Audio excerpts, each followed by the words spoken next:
Hello, my name is Marcus. I'm the compiler of a collection of therapy quotes entitled 1001 Windmills of the Mind, a collection of advanced self-help quotes taken from what's often called the psychodynamic or the psychoanalytic perspective, which long ago, as I understand, is referred to by some as philosophical medicine or narrative medicine, helping us to soothe the amygdala, shrink the amygdala, help let the amygdala return to its normal, healthy state. And this coincides with fixing the seahorse, the hippocampus. So we want to restore and fix the hippocampus. The hippocampus gives us context, it gives us understanding of time, it gives us the story, the broader picture of what's going on, so we can assimilate, recognize, understand that we're safe. So we need a healthy hippocampus to help us feel safe. Reality makes you feel safe, but if the baby experiences too much trauma, all that memory of the trauma goes into the almond. The almond, okay, famously known as this little part of the brain inside the brain. It's shaped like an almond called the amygdala. The amygdala is fully there at birth. The amygdala is developed. It's fully formed. It's fully there. The amygdala is all about keeping the person safe. Am I safe? Am I not? The amygdala is like the executive. It's like the brain of the survival part of the brain. The amygdala stores all the knowledge of the trauma. To turn this love around, to heal ourselves, okay, we need to make inferences. We need to look at something that we're doing that's an example of a repetition compulsion, and that helps to build some kind of story, making us feel safe. The amygdala soothes down. The seahorse can do its thing. The seahorse can be alive and it can swim, you see, and that means our life energy can be for the present. We can live in the present, we can enjoy the present, and not always feel like we're stuck with some kind of battle with the mother, with that birth trauma, relational trauma, interpersonal trauma, relational trauma, ambient trauma, which may mask over underlying birth trauma or prenatal trauma, you know. So the amygdala stores all this trauma, and that amygdala does not know time. The amygdala does not know time. Now, when this trauma we repeat, that means the neural memory that's in the traumatic memory that's in the amygdala is spinning around constantly, not caring about time, not understanding time, because the hippocampus is not around. And our cortex that comes on later on, you know, it says to the hippocampus, hey hippocampus, give me some story here. Hippocampus says, I'm sorry, I'm kind of down here. The amygdala's too flared up. The amygdala's enlarged. There's too much memory. There's too much pain with the birth trauma, relational trauma. So the cortex has a lot more work to do. So that's what this know thyself perspective is sort of all about. So once again, to turn this love around, i.e., heal ourselves, restore ourselves, get us back to a place where our life force can serve our beingness. We can feel embodied, at home within. That's having an authentic identity, a true self, the capacities of the true self, love and affection, integrity, spontaneity, play, the normal state of affairs, and you're unique and you express your uniqueness. That's the blue jay of happiness, Shirley Temple says. Pleasure, meaning, path of heart, love and affection. The quote-unquote more human side of being human, the regular human side of being, where you're living, loving, creativity, and spontaneity, like that. So at midlife, that seems to be sort of the call of midlife. Turn this love around, turn your life around kind of thing. Well, you know, it's going to repeat itself. Oh, this time it didn't repeat. Oh, good, okay. So that's, lately I've been playing that song you just heard is called Turn This Love Around by the rock band RTZ. The voice, by the way, is Brad Delp. The voice behind Peace of Mind, More Than a Feeling, Don't Look Back, To Be a Man, Amanda, and many other great classic rock songs by the band Boston. Okay, we talked about Brad Delp a little bit already, so let's just go back to our opening premise here. But, you know, midlife is a sort of a turnaround, because in the first half of life you're chasing this unreal hope for the fulfillment of old unfulfilled needs. You're kind of going forward like that, symbolically searching for mother, or expressing your anger at her by shaming others the way she shamed you, to tell the world in your protest mode, holding a placard, look at what my mother did to me. I'll let others play me, I'll play the shaming mother, and I'll show you what my mother did to me. I'll see others as a proxy me, I'll play the mother, and look at what my mother did to me. I'll be negative towards them because my mother was negative towards me, and I made the Faustian deal, the Faustian bargain, the Faustian complex, the Faustian pact. So I feel important, I have some identity, I have some connection with mother, but she hurt me, and I'm angry at her, so I want to show her up. But I am her. If I am the mother, how do I expose her? Well, I'll stage it. Someone else will play me, I'll play her, and I'm showing you what my mother did to me because I'm her and I'm doing to someone else who's playing me. So this kind of forward in the first half of life where you think that if you repeat onto others what your mother did to you, somehow some magical time machine will appear. You'll go back in the past, mother will say sorry and do it right. It's not going to happen. But you have this kind of hope that you'll get mother's love. So you think maybe you protest, you express your anger, maybe mother will invent the time machine and apologize. You have this hope for mother to not be traumatized by the mother. So you hope for that time machine. Or you hope for something symbolic of mother. Maybe ice cream and beer and wine, spirits, alcoholic spirits, something symbolic, like sweetness, like cookies and ice cream. Mother's sweetness, mother's tenderness, mother's softness. You know, you didn't get that softness and sweetness and smoothing. So you look for ice cream or something, comfort foods like that. Well, that's symbolic. You see, when real needs are not met, enter neurotic needs, symbolic needs, defensive needs, some mirage-like thing that represents the real needs. Because you hope the mirage can be the real thing. Why? Because the amygdala doesn't know the difference. The amygdala is still searching for the real thing, and the amygdala is in a state of timeless in the past. So that means all time is that past. Yes, materially we understand the present is the present, but the amygdala does not know time. The amygdala doesn't care about time. All time is that past. So in effect, there's a split going on. Your ego understands the present, but your unconscious system, it's all time is there. It's all time is like that. So so under your dream of the present, you're still searching for mother's love, mother's sweetness, mother's comfort like that. So you can have 20 lifetimes eating ice cream. It never translates to receiving mother's sweetness. You can eat sweets, like candy sweets. You don't get mother's sweetness. Spirits, you know, alcoholic spirit, mother's spirit, stimulating fluid, breast milk. What are you doing, right? Or material, matter, money, stuff like material, matter, like money from mother. All the money you grab money. That's mother in the past. Doesn't make sense. So in the first half of life, you're kind of going forward like this with a kind of greedy kind of state. There may be envy involved as well if the trauma is very early on. But you got this hope for the fulfillment of old unfulfilled needs. So you either symbolically act out in the hope for mother, that's the greed kind of side of it all, or in your anger mode, you make the Faustian deal, be the mother, find someone else to play you, shame them, to say that your mother shamed you and you're the shaming mother, showing the world what your mother did to you because you're going to play her and find someone else to play you.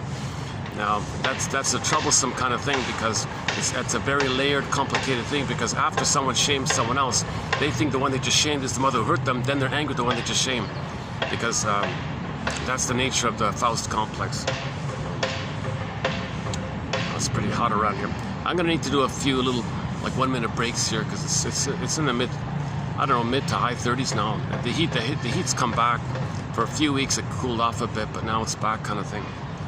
Hold on a sec.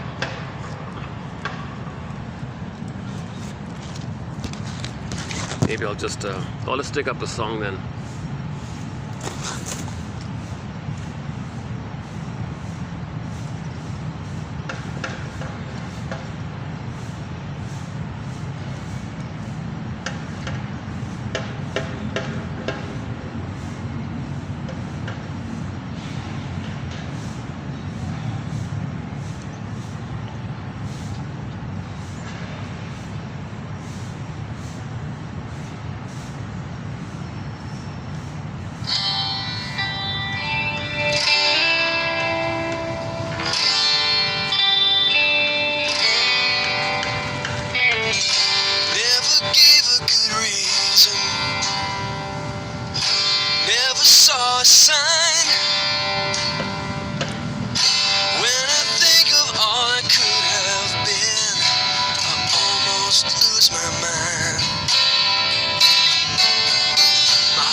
temptation every now and then, but you got no time for me anymore.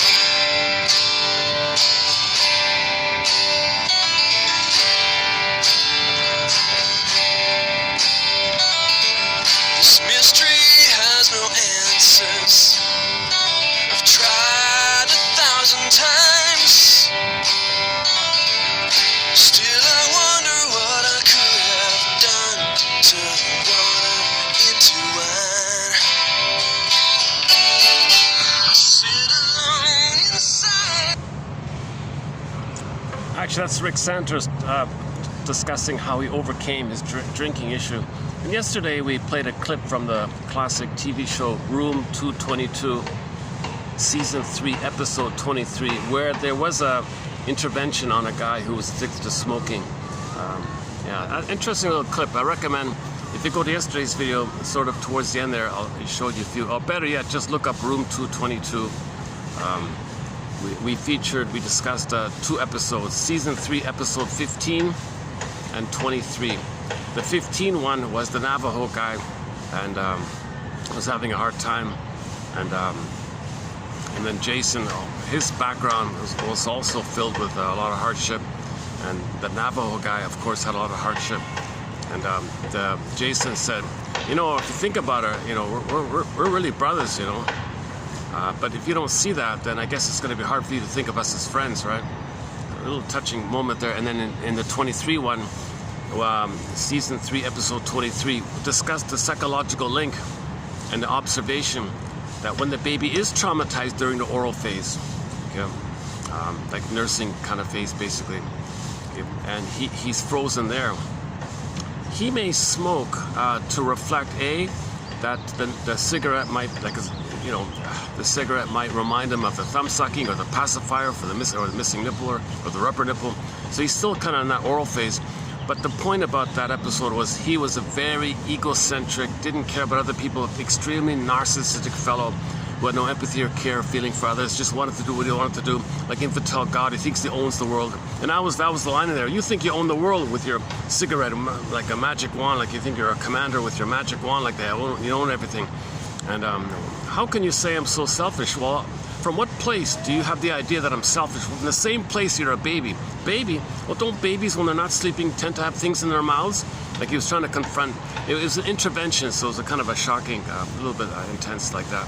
So that was the smoking topic.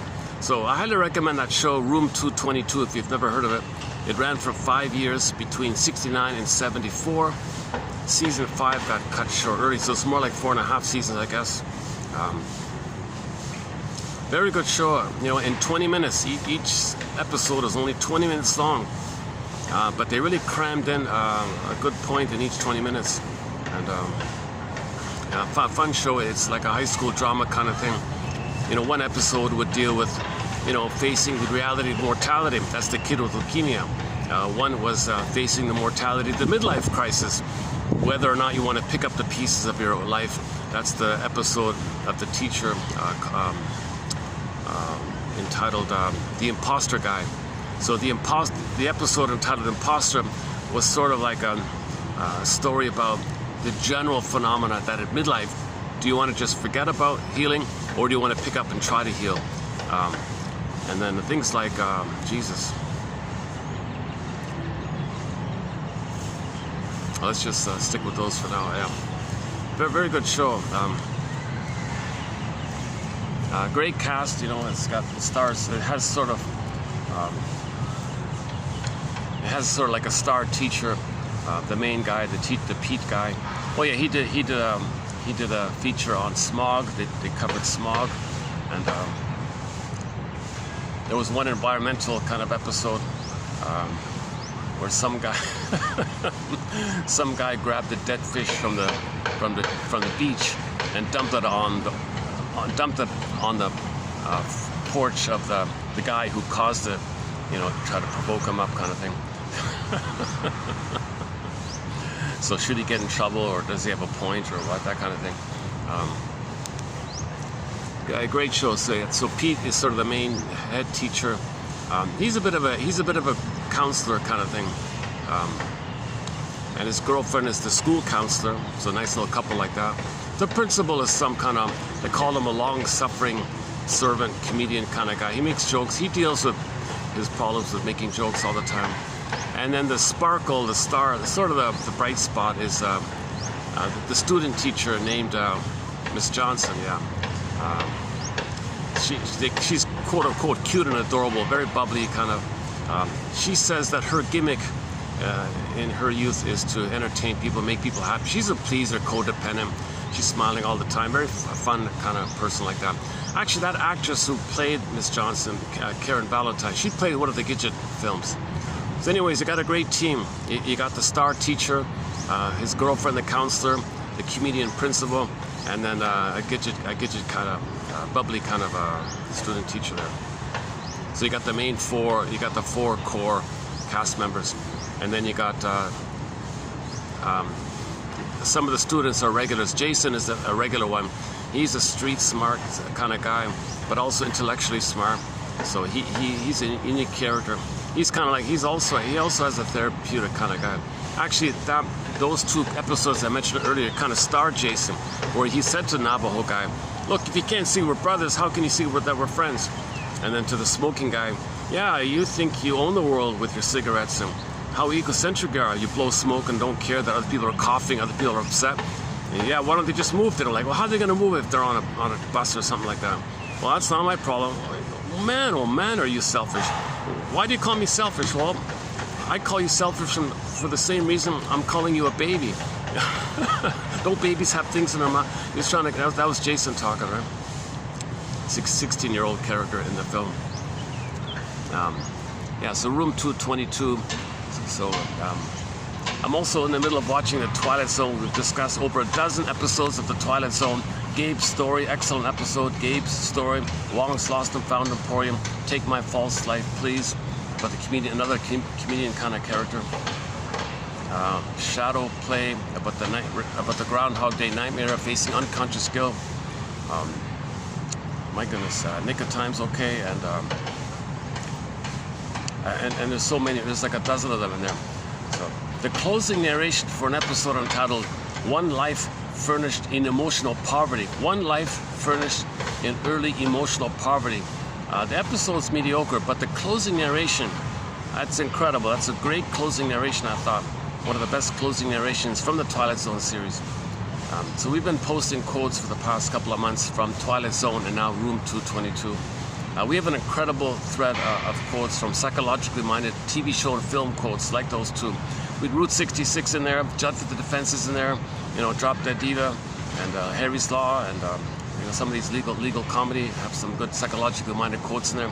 Whenever there's a psychologically minded quote that an actor reads from a scriptwriter or something, if I can catch it, I'll include it in the collection. So there's like a sprinkling from a variety of shows, like one from WKRP in Cincinnati, or one from Happy Days, or one from Barney Miller, or something like that. And some older ones too, like one from I Mary Joan, I think is in there. Some older classic films in there, Now Voyager, and the one with Ginger Rogers, Lady in the Dark. Spellbound, there's a couple from Spellbound, of course. One or two from That Uncertain Feeling. There's one from The Amazing Mr. Williams, I think. So classic films, a lot of classic films had a little analytic mind, a little bit was in there. And so that's a fun thread. That's really a fun kind of set of quotes in our collection. We've got 62 topics. That's one of the topics. Psychologically minded film and TV show quotes. Another kind of fun one is the psychological interpretations of myths and fairy tales. So we covered Snow White recently. That was pretty good. I thought we did a good job. I thought the quotes that the shrinks, I thought that what the shrinks said about the psychological interpretation of myths and fairy tales, I mean about Snow White, I thought they did a good job. So I try to present those quotes from theirs. So we talk about the apple and the comb and the laces and the dwarves, mining up unknown material about yourself, mining up knowledge about yourself, mining up knowledge of your trauma. So the dwarves were miners, right?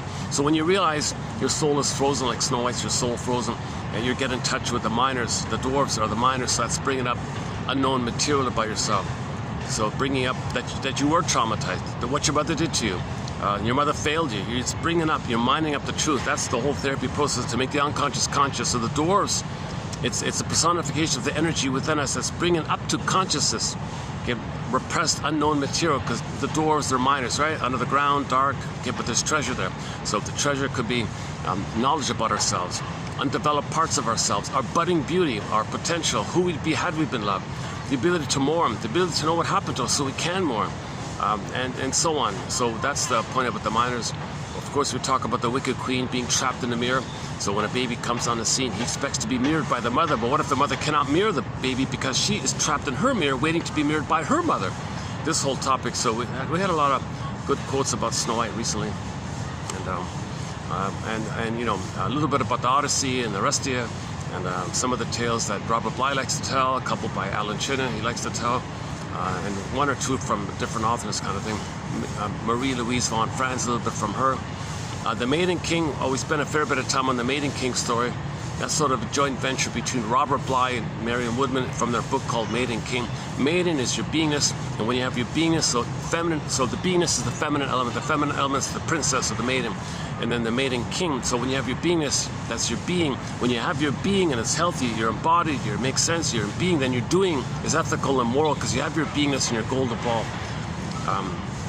So you naturally have empathy and warmth and care, and you can make I statements because there's an I there. You can make an apology because you can say I feel badly about something. You can make amends because that's natural empathy like that. And your mothers who have a beingness know how to love their babies because they have their feelings. They have the golden ball. They don't need a manual or something. You need that I there. You need that authentic I called beingness. That's takes place when the baby is able to differentiate from the mother, is able to be himself, distinct from the mother. He's got to feel safe to do so. If he's terrorized by the mother, he's stuck in the target of the negative union. He may even cross over and become her, and then tell the world what she did to him. And search for a mother in greedy ways. Search for a mother doesn't work. His angry mother doesn't work. So that's a complication when the child doesn't have his beingness. The baby needs, for the first 4 to 5 months, the mother needs to function as a symbiotic object for the baby, a self-object for the baby. You know, like the mother meets the baby's needs, not the other way around. So the baby is entitled. He is the center. He is the little king and a god. Mother feeds everything accordingly. It's sort of one way like that. It's meant to be like that. So he is entitled. He is center stage. Mirror, mirror on the ball. It is all about the baby. Now, if the mother says, no, it's all about me. What? It's about the baby? Impossible. I can't do that. It's got to be about me. But the baby, okay, there's the problem, right? Fairbairn's line is, a lot of this trauma that we're dealing with, sometimes known as the basic fault or the basic core abandonment syndrome, the abandonment complex, the abandonment neurosis, where the baby didn't get that security with the mother, that secure attachment style, where the mother not provides a rhythm of safety, reverie, consideration, sweetness, warmth, delight. Mother sees the baby can see himself. Mother soothes the baby can soothe himself. The mother's present to the baby can be present to himself. The mother recognizes and sees the baby in a positive way. He sees himself in that way, reflected in his mother's eyes like that. He needs this kind of interaction. He knows himself by the interaction like that.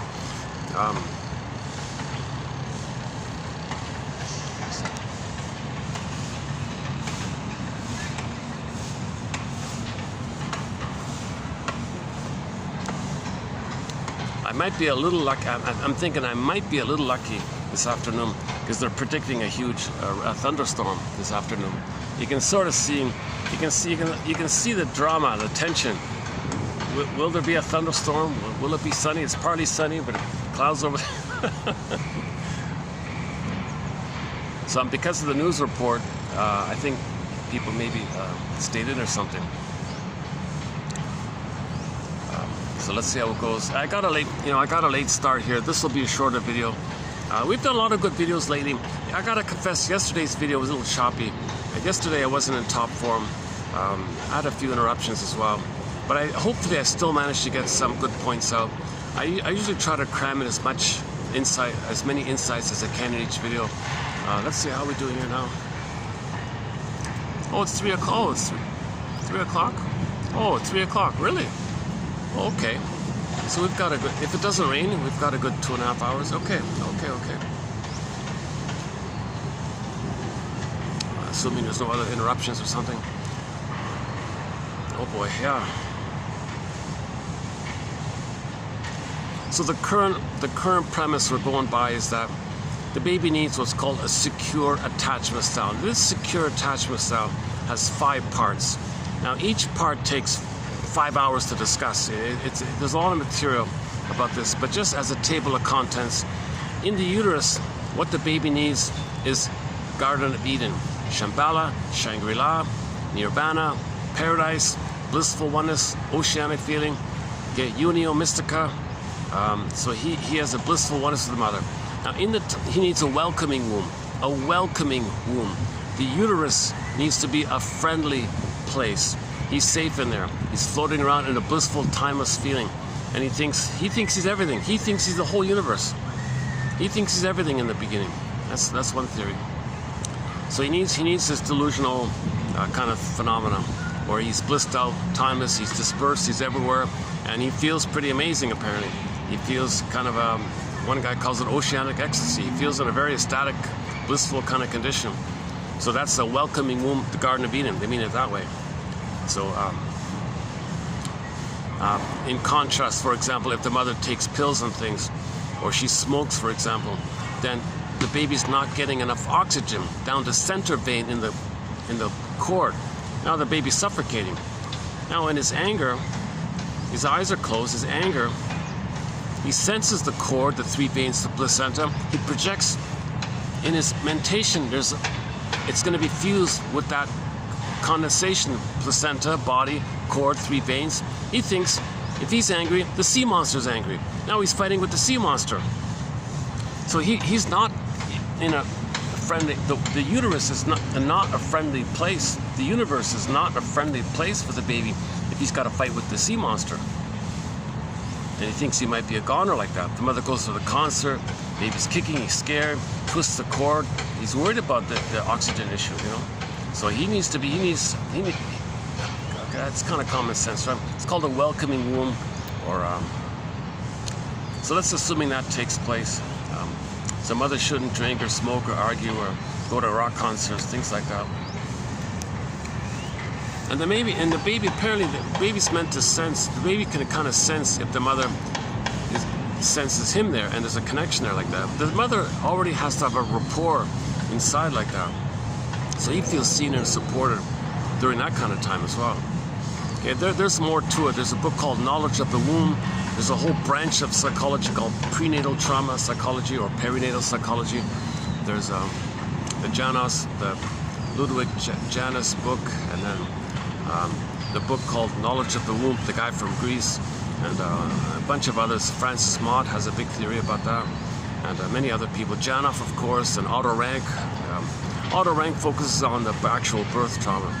So you don't want prenatal trauma, obviously. You don't want prenatal distress syndrome, because that'll weaken him. That'll set it up for him and make him vulnerable to more easily be susceptible to birth trauma if there are complications at the birth. Okay, so part 2 is the birth. So when he comes out of the canal, okay, he needs a gentle birth, a Laboyer birth, a Klaus and Kennel birth,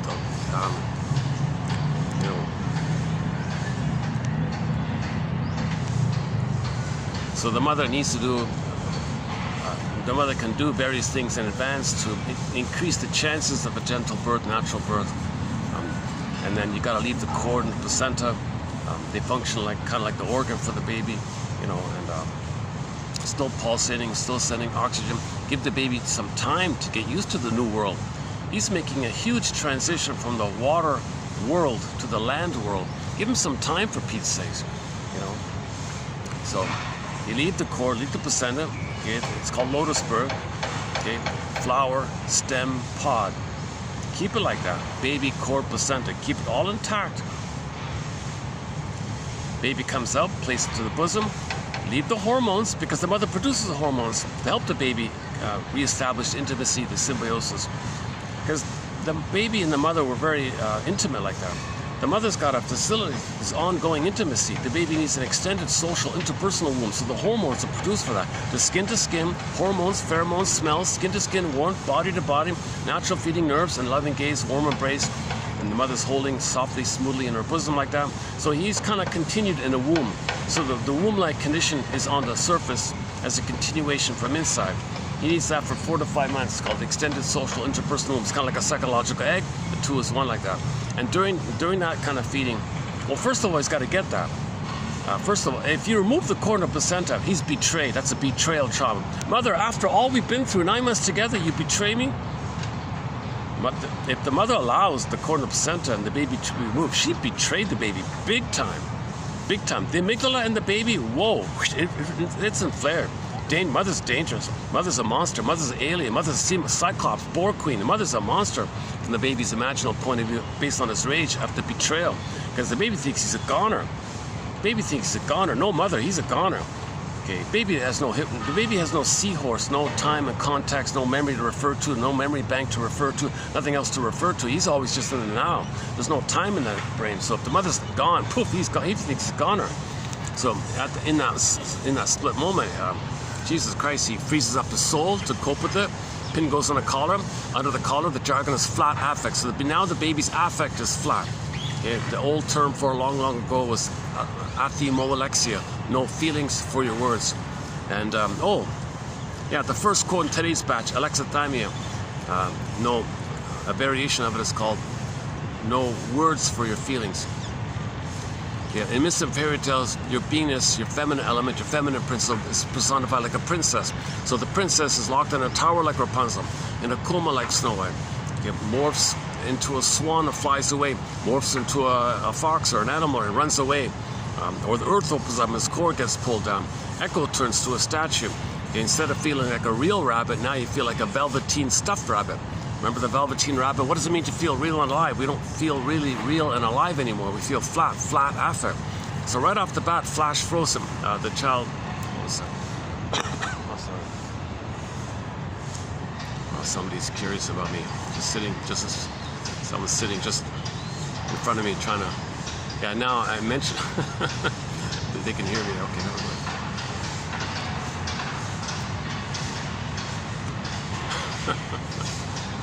Yeah, I'm curious too. I might try to eavesdrop. What's this video about? What are they talking about? If somebody's filming, I might. What's this show about? I might look at it too. Yeah, natural curiosity.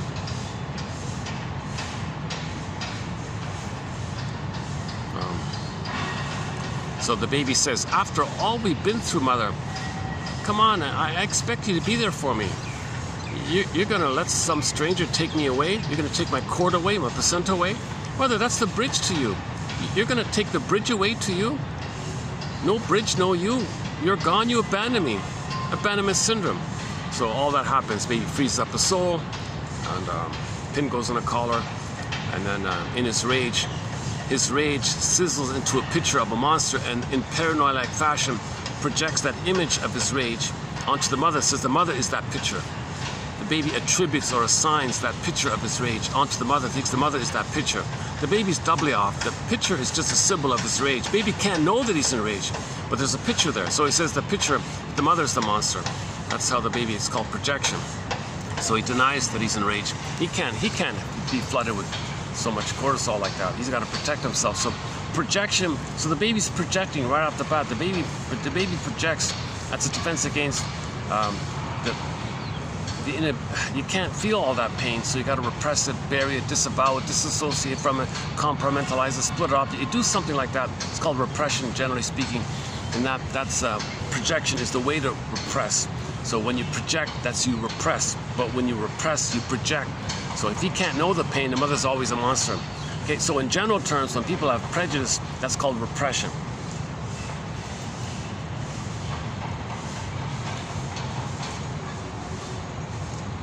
Usually when someone's eavesdropping, whenever the topic of the mother comes up, they'll always get up and run away. How dare you talk about my mother like that?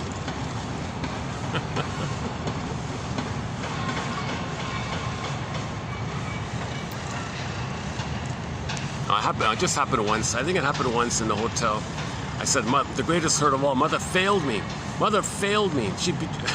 My mother didn't love me. She failed me. And the woman who was just nearby me stood up and ran away.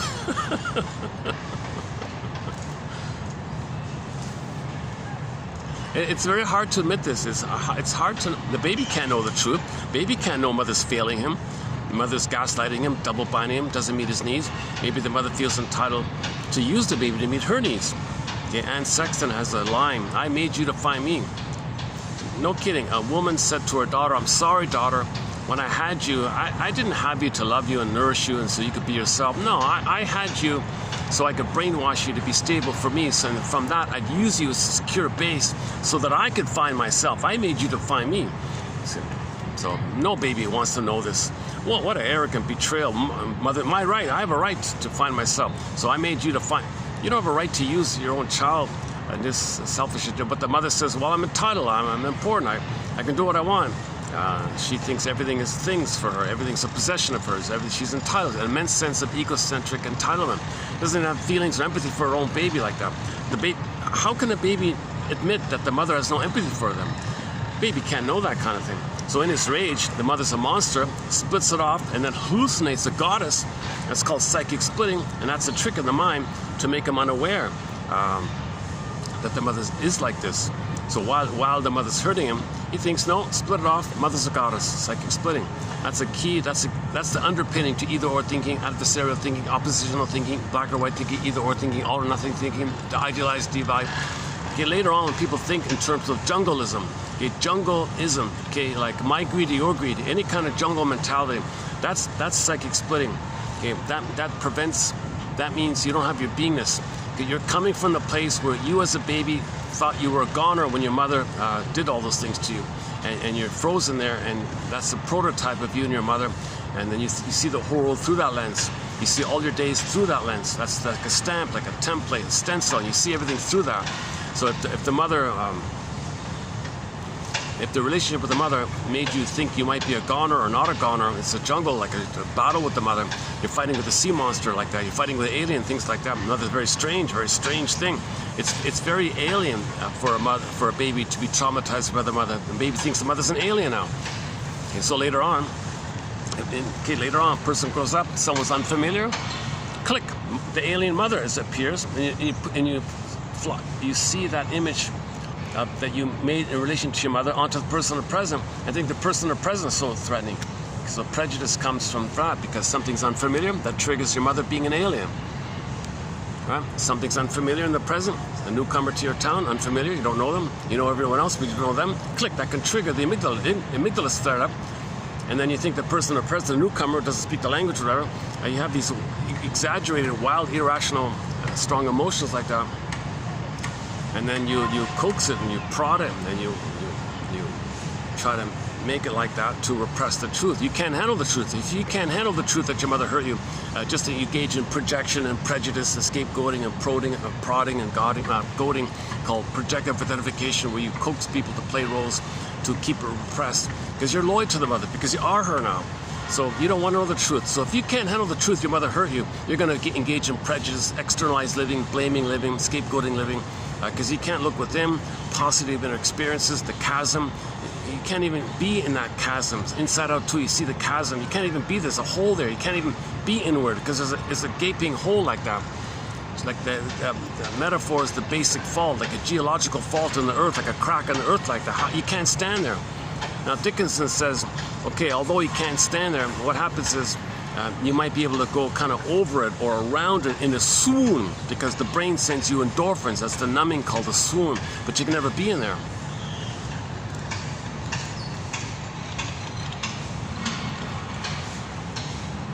Well, let's enjoy this rare treat when they predicted a thunderstorm and it turned out to be sunny.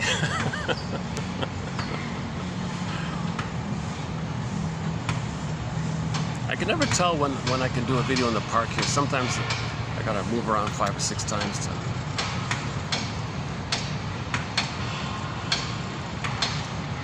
I'm also not I'm not really fully rested today, so I'm not gonna really deliver my usual energized, upbeat, refreshed video here. I still want to do the best I can, but I still have a backlog of quotes. I've got like 5 pages. I'm catching up. I think I'm 5 pages behind, so this will be 4 or 5, and then we'll start fresh with pretty soon some new material. But all of the quotes, overall, the overall project's been excellent. A lot of interesting quotes. My goodness, Start with the Janov codes, 2745 to 70, 26 videos done about a year ago, where we covered the top 300 best quotes from the psychologist Arthur Janov. Excellent material.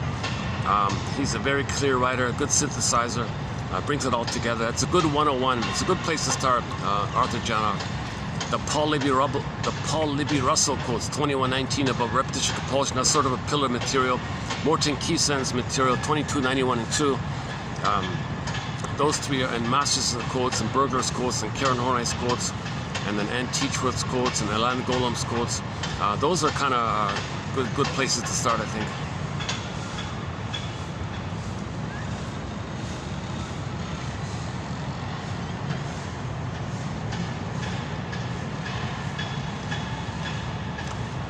Okay, so we're currently talking about the 5 parts of the secure attachment style.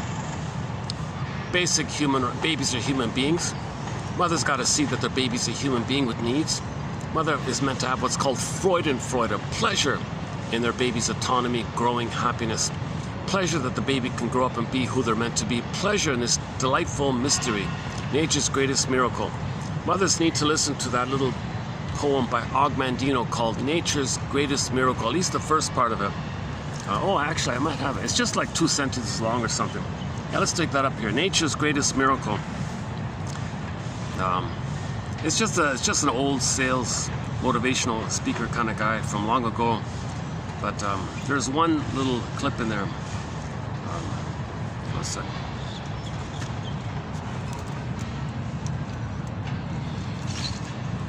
So it's a mystery, you know. Nature's greatest miracle. And similar to Virginia Satir's poem I Am Me, the Great Spirit makes everyone unique. The odds of her child being there, being who he is or who she is, are 1 in 400 trillion. This is from the Great Spirit. It's kind of unique like that. She's meant to have like a pleasure in this. And this is by the Great Spirit. Yeah, here we go. Nature's greatest miracle.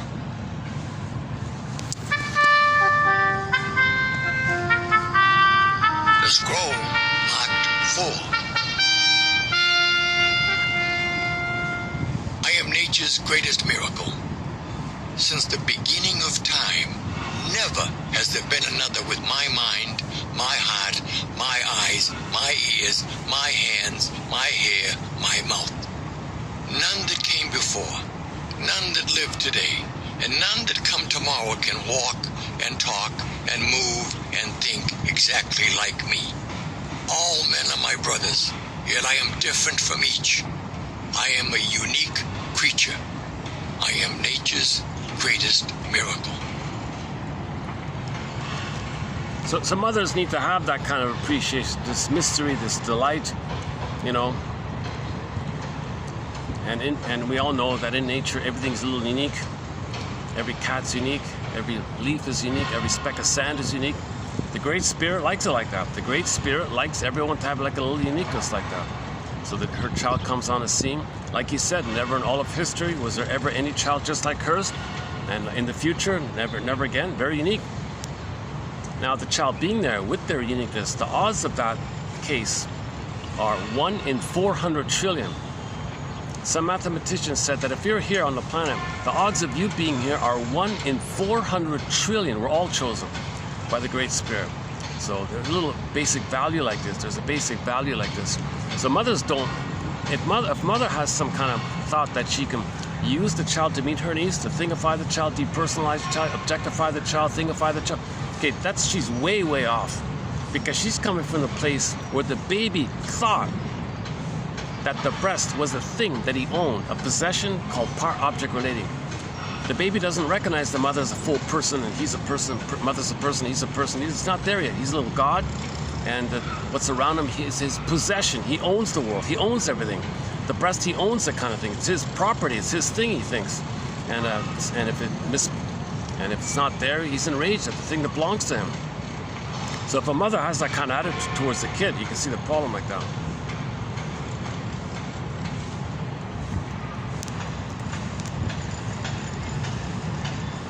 So, okay, we're talking about the 5 parts. So part 1, okay, paradise in the uterus, natural birth, okay, gentle birth, Loboyer birth, Klaus and Kennel birth, okay, and there's lots of things about the birth issue. You leave the cord, leave the placenta, as mentioned earlier.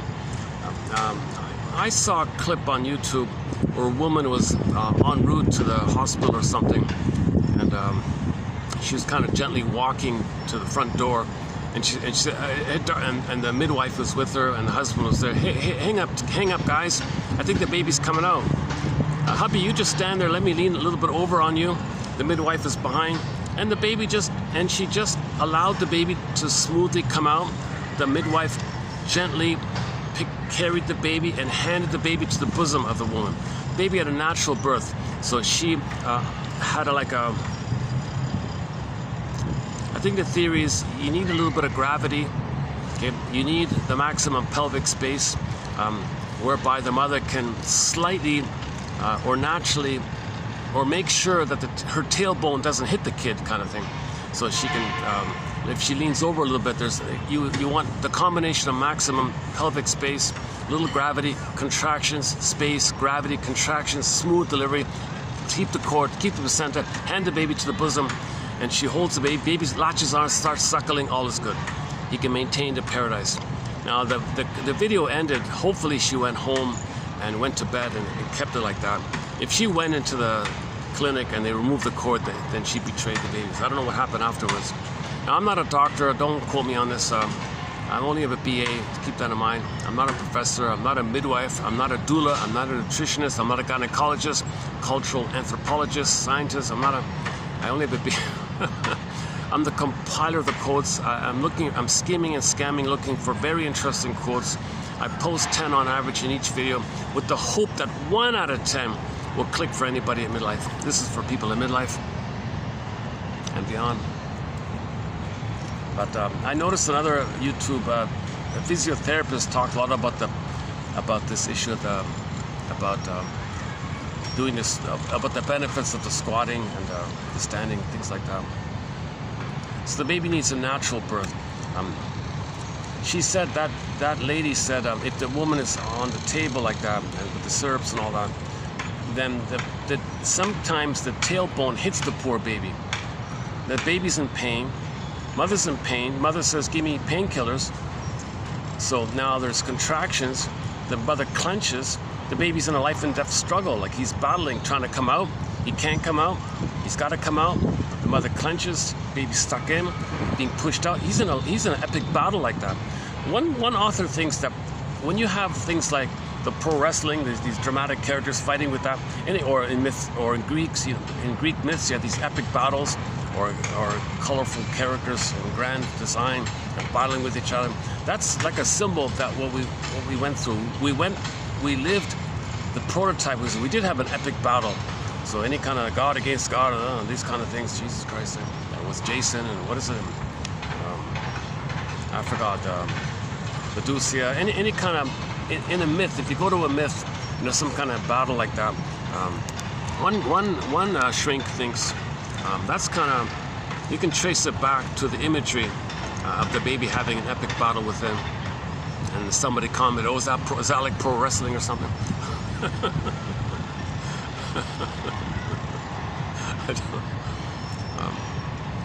So you don't want the baby to have this battle kind of thing. If he does have this battle, that may be an imprint. He may go through life always fighting with people, trying to master this issue. He may always be argumentative. He may always be kind of defiant with people. He may purposely provoke fights. He's just trying to master that. He's just still stuck in that kind of thing. So like a prototype for life might be set in like that.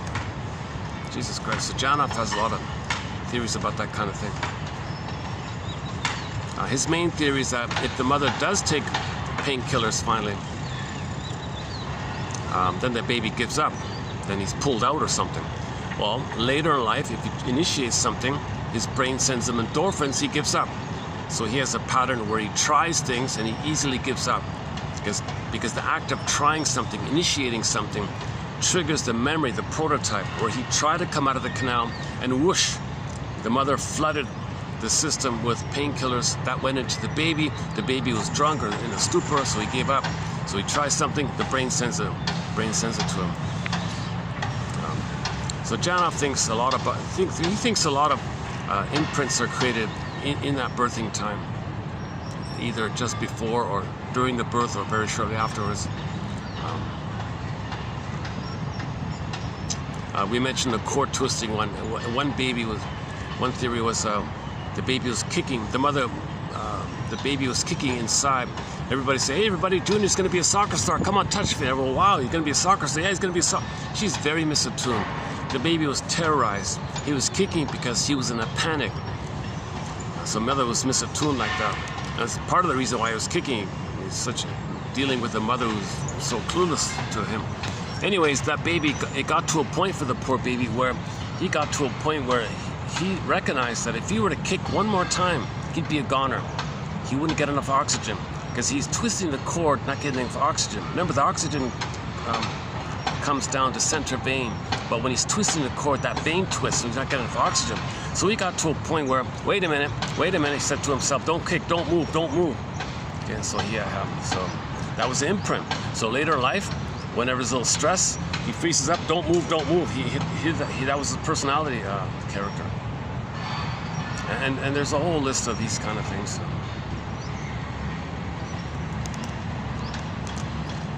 So the birth, we don't want birth trauma.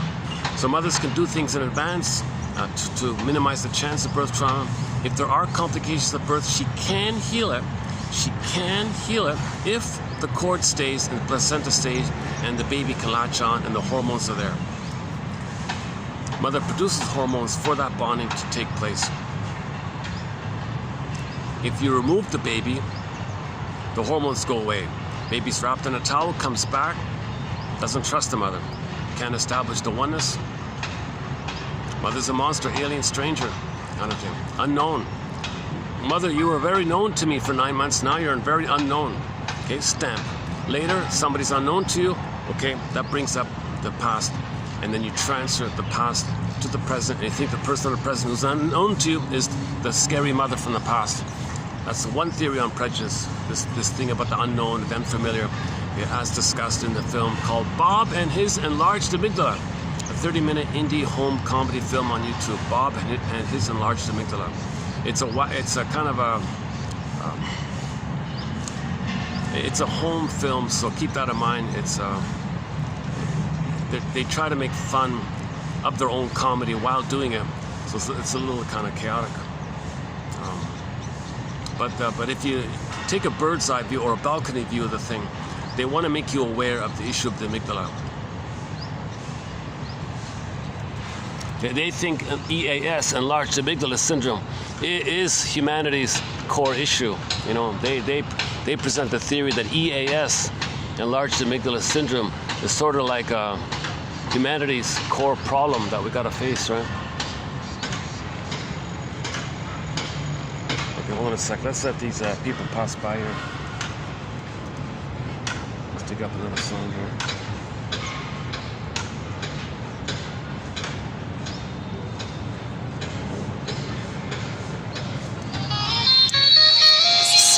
Story all over again.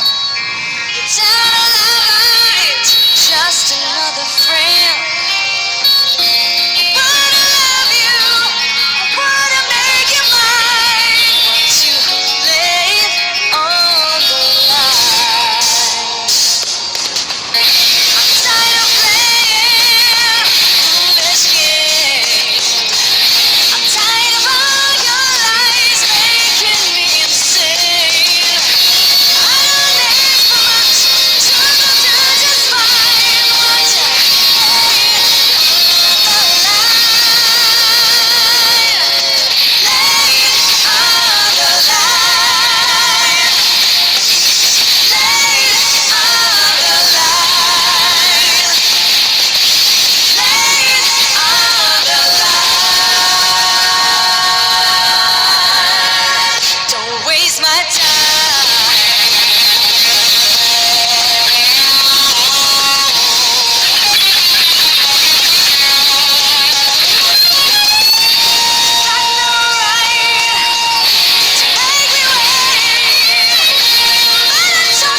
Alyona Yaroshina's cover of Triumphs Laid on the Line. I think Rick Santers should call her and form a band. Those two might be able to do a good band together, I think. Rick Santers is a musical voice in our soundtrack. Recently we played Got No Time earlier in this video, but we played Lovesick of his, and The Rapper, and Dreaming, and Mistreating Hard, Time After Time, and a few others.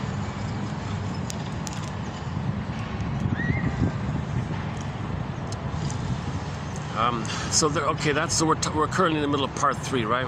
So uterus, part 1, part 2, the actual birthing itself, this monumental transition from the water world to the land world. You don't want the baby to be traumatized. He's very vulnerable. He's going through a huge transition like this. So you don't want the mother to fail him. It's a jeepers. So now the biggest betrayal by the mother is to let the cord be removed, the placenta be removed, and the baby's removed, put on a scale, things like that. Okay, that's a betrayal. A huge betrayal. The greatest hurt of all. Mother betrayed me. Mother failed me. Mother lied to me. You know. So why would she allow that? Well, because she has no memory that that's what happened to her. So she lets it happen onto the kid in her attempt to remember that that's what happened onto her. So when the mother doesn't remember that she was betrayed, then she'll betray her baby in an attempt to remember that she was betrayed by her mother. If she can remember and get some feeling that she was betrayed by her mother, she won't betray her baby because she'll have her feelings, and that's where you're not. That's when you have your feelings, that gives you love and ethics and morality and virtue. And she'll have the motherly spirit to love the baby. If she has the feeling, she needs the golden ball. To get the golden ball, you need identity. But if the mother was betrayed, she lost her identity. So she has the golden ball. Golden ball went down the well. You gotta face shame. The frog is the shame. You gotta face the shame to bring up the golden ball. Robert Bly's theory about the frog part is the shame idea, facing shame. When you admit the shame, you can get back your feelings. Yesterday we played Vonda Shepherd's song, "All of the Joy for Which You Pray Is 100 Tears Away."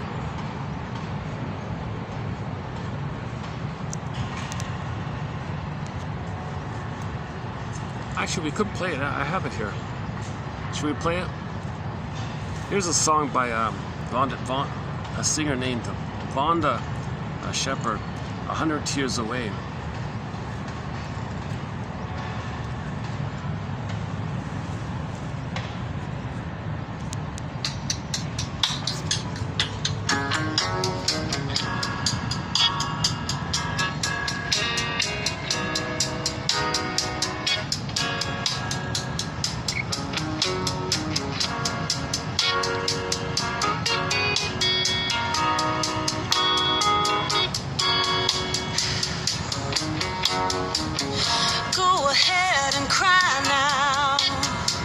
Just give in to the madness.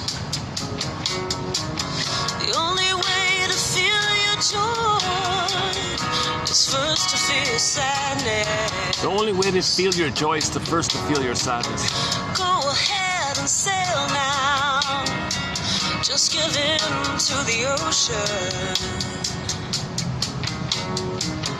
The only way to tame your fear is to feel her rocking motion. Make room for your feelings. Allow your feelings. You're a long way from somewhere you call home. Your beingness, your inner home. There's a place in your heart, you're not alone.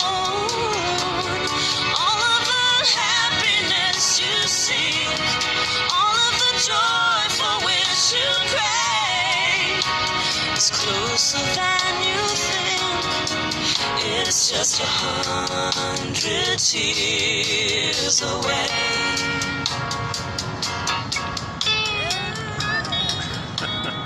I think she's still around, yeah. That song and her famous "Searching My Soul" song are also on our soundtrack. Yesterday we played a clip from the Ally McBeal show, a song by the character Renee singing, "I got the blues, she's got the blues, he's got the blues, they've got the blues."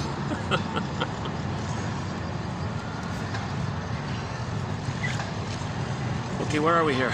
Yeah, so we're in part 2, right? So that's Jeepers Christ. So there's a lot of material about the lotus birth. Klaus and Kennel raised a lot of awareness to teach hospital administrators, stop it with the scale. Don't remove the baby. The mother produces hormones for the symbiosis, and you remove them. So then they changed the procedure like that. So some improvements have been made, it seems, in that area. Okay, part 3. Part 3 is the baby needs a continued. So assuming parts 1 and part 2 are okay, no prenatal trauma, no birth trauma. Okay, let's then the next part 3 phase is from birth, biological birth, the egg, the psychological egg, the mother-infant dual unity, the pair unity. The intimacy is continued, skin to skin, nerve line suckling, like natural feeding, sorry. Okay, the nerves in the baby, something about the baby's mucosal nerves line up, something about the nerves in the nipple to the breast of the mother. There's like a line there that allows the entrainment, the attunement to be on the same track. They can understand each other like that. They can be, the mother can pick up what's going on with the baby, the attunement, the entrainment, they call it. That's established with the natural feeding. The rubber nipple won't do that. The rubber, there's no nerves in the rubber nipple, so that's a betrayal there.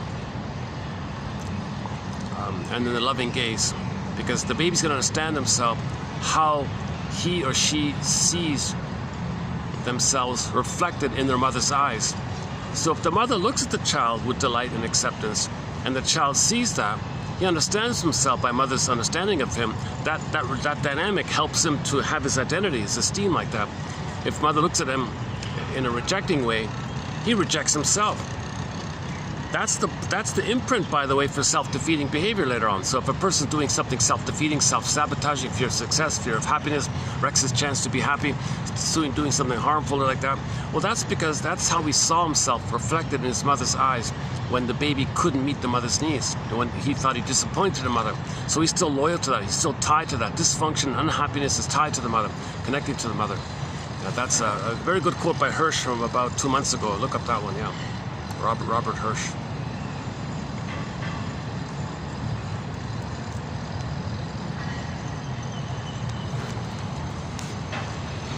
Okay, so let's say you have the skin to skin, natural feeding, loving gaze, warm embrace, and everything's smooth, and the feeding is smooth.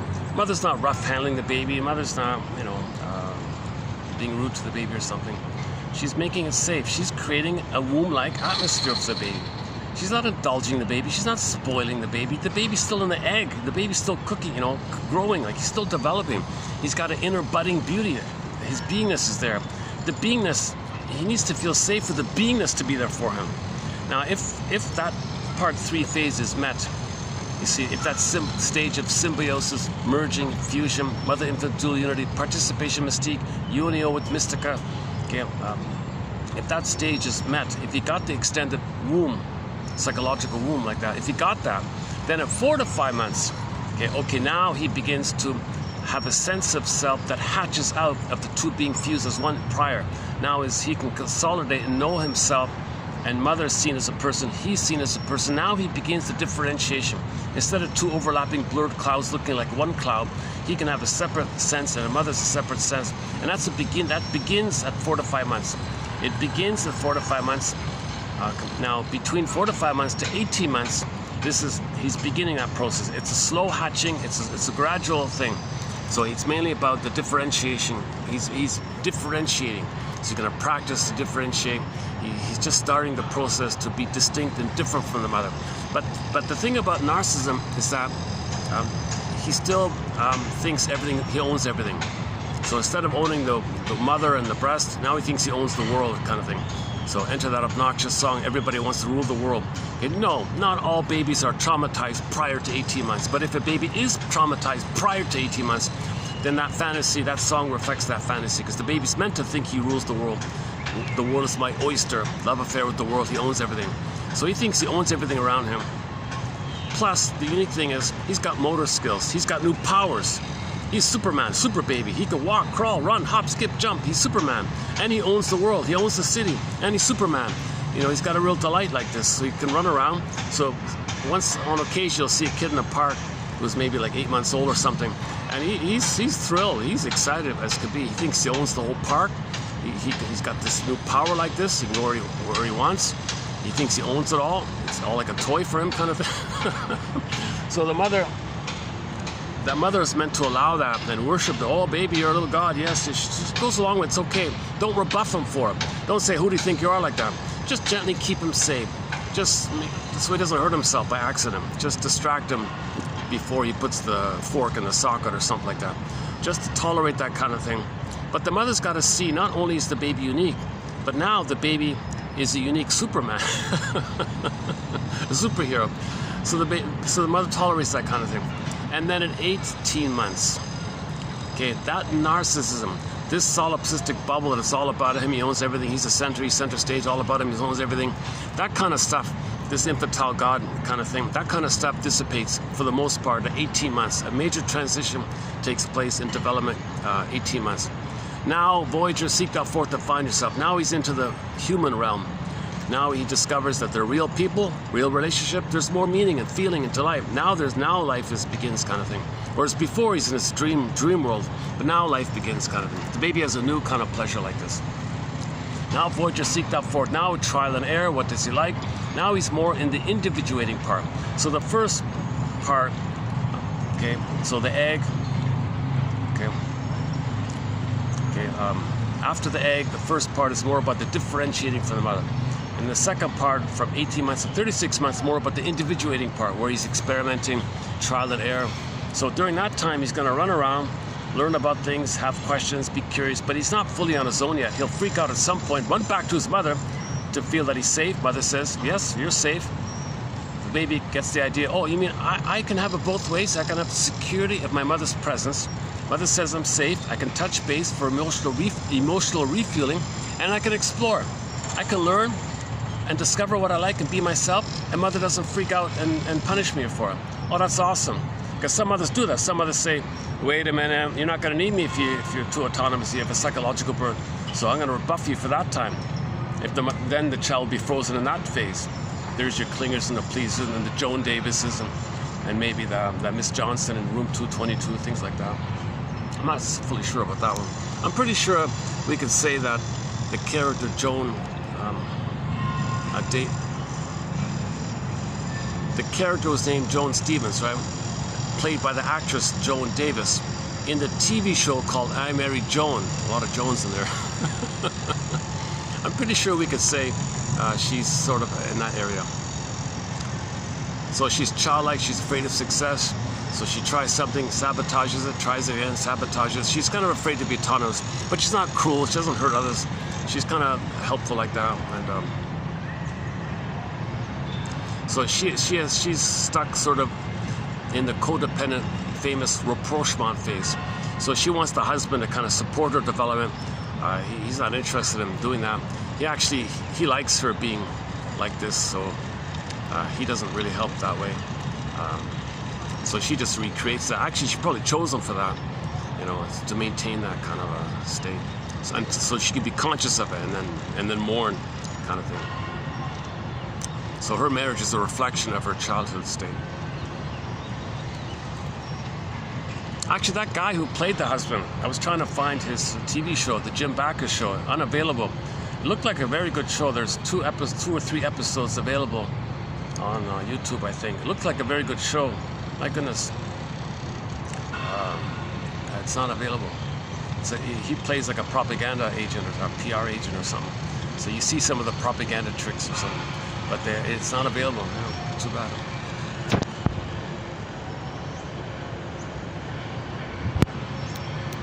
Actually, he kind of played sort of as an agent of the plunder system, I think.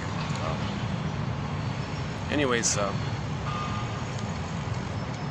that actor, we know him from Gilligan's Island, that obnoxious, arrogant, obnoxious, tiresome, blowhard character, old brother. Anyways, but he played pretty good in those sample episodes called the Jim Backus Show. That was pretty good. And he played the funny husband in the sitcom I Married Joan. Okay, anyways, so in part 5, the rapprochement phase, the now voyagers seek thou forth and find yourself phase. So now you're a human explorer, trial and error, what do you like? But the key message is when the child discovers something and runs back to touch base with the mother, and the mother doesn't rebuff him, i.e. the mother doesn't say, oh, I'm busy, I can't talk to you now, I gotta do something here, I gotta answer the phone. Then the child thinks, wait a minute, if I learn something, mother abandons me, I can't lose my mother now, okay, fine, I won't learn. That's the mother sets it up like that. So now the child is gonna be in this, like this Joan-like state. This, she's over the narcissistic hump, and she's in that childlike realm where what does she like to do? Who is she really? What are her interests? How could she be successful, not feel guilty? She never got that experience of having some kind of support and guidance and okayness that she can express what she likes, and she's not going to be punished or rebuffed for it. So she's kind of in that kind of phase. If the trauma is prior to 18 months, a whole different ball game. They cross over, identify with the aggressor, find others to look who are innocent and shame them. So they're the stingers. So before 18 months, trauma before 18 months leads to one of the stinger personality patterns, where narcissism is sort of the core thing there. The Faust complex is there, called identification with the aggressor, where they find proxies to look for love and shame them, to replay the record that they once upon a time cried for love and was shamed. So they're doing this more perverse thing, and then they flip it. After they shame someone who played them, they think the one they just shamed is the mother who hurt them. Now they're angry at their mother onto the one they just shamed. So it's more disturbed, the stingers, and they're addicted. They're addicted to playing infantile God, and so-called perverse logic, Schadenfreude logic, Schadenfreude humor, dark humor, black humor. They're addicted to playing infantile gods, and it's all about the feeling that they make it happen. If it's dysfunctional, it doesn't matter. As long as they think that they made it happen, they're holding on to some remnant, some crumb of agency that they make something happen, because babies think they make everything. So they want to hold on to that crumb. So although they got to sell their own soul, reject others and sell their own soul, it doesn't matter. As long as they do it, as long as they sell their soul and reject others, they did it. So they want to preserve that feeling that all babies have, called infantile megalomania, okay, the glorified self, this omnipotent, unconditional, hallucinatory omnipotence, where they thought something and they made it happen. They wanted something and they made it happen. They always got to make it happen. They always think they got to make it happen. So to preserve that little crumb when they're traumatized. Mother hurts me. No, okay, fine, I'll hurt myself. At least I did it. So whatever the stingers do that's dysfunctional, the addictive thing about it is that narcissistic crumb. Okay, remember, narcissism is named after a little white flower. There's a little white flower called the narcissus flower. Go to the front cover of Alexander Lowen's book called Narcissism, or look on the images pages. You see a little white flower. The ancient Greeks said if it's prepared in a certain way or whatever, I don't know the story, but that flower gives people delusions and things, hallucinations, whatever. So they named this psychology after that flower. So when they do these things that are harmful, they're addicted. Like that white flower is like a drug-like thing called narcotic like that. Narcao or narke, something like I forgot. Ancient Greece kind of thing. So the stingers they don't want therapy, they don't want healing, they don't want love, they don't want to mourn, they don't want to, their slogans are never regret, don't apologize, just have fun, Schadenfreude. They're addicted. They're addicted to the little white flower. They're literally addicted to shaming their own soul, because mother shamed their soul and they become the shaming mother. But when they shame their soul, it's going to be projected onto others, so they got to reject others to maintain the repression of them shaming their soul. And they're addicted to this. It's painful, but they're addicted. They did it. They created it. They're God. They're powerful. They feel excited. So they get the little white flower when they do these harmful things. That's called Schadenfreude, pleasure other people's suffering, like that. It's called Schadenfreude, because other people's suffering means you're repressing that you suffered yourself like that, the way your mother suffered you.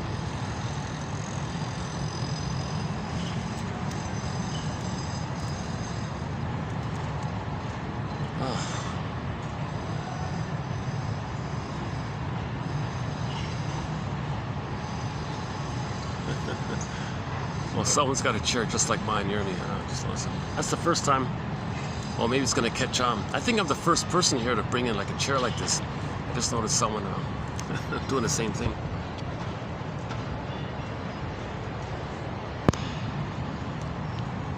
I wondered about that. I came here and I brought a chair for myself. I wonder why others don't bring chairs. They all sit on a mat or something, or on a blanket or something. It's much more comfortable this way. My goodness, this chair is not perfect, but it's okay. It's doable. Yeah.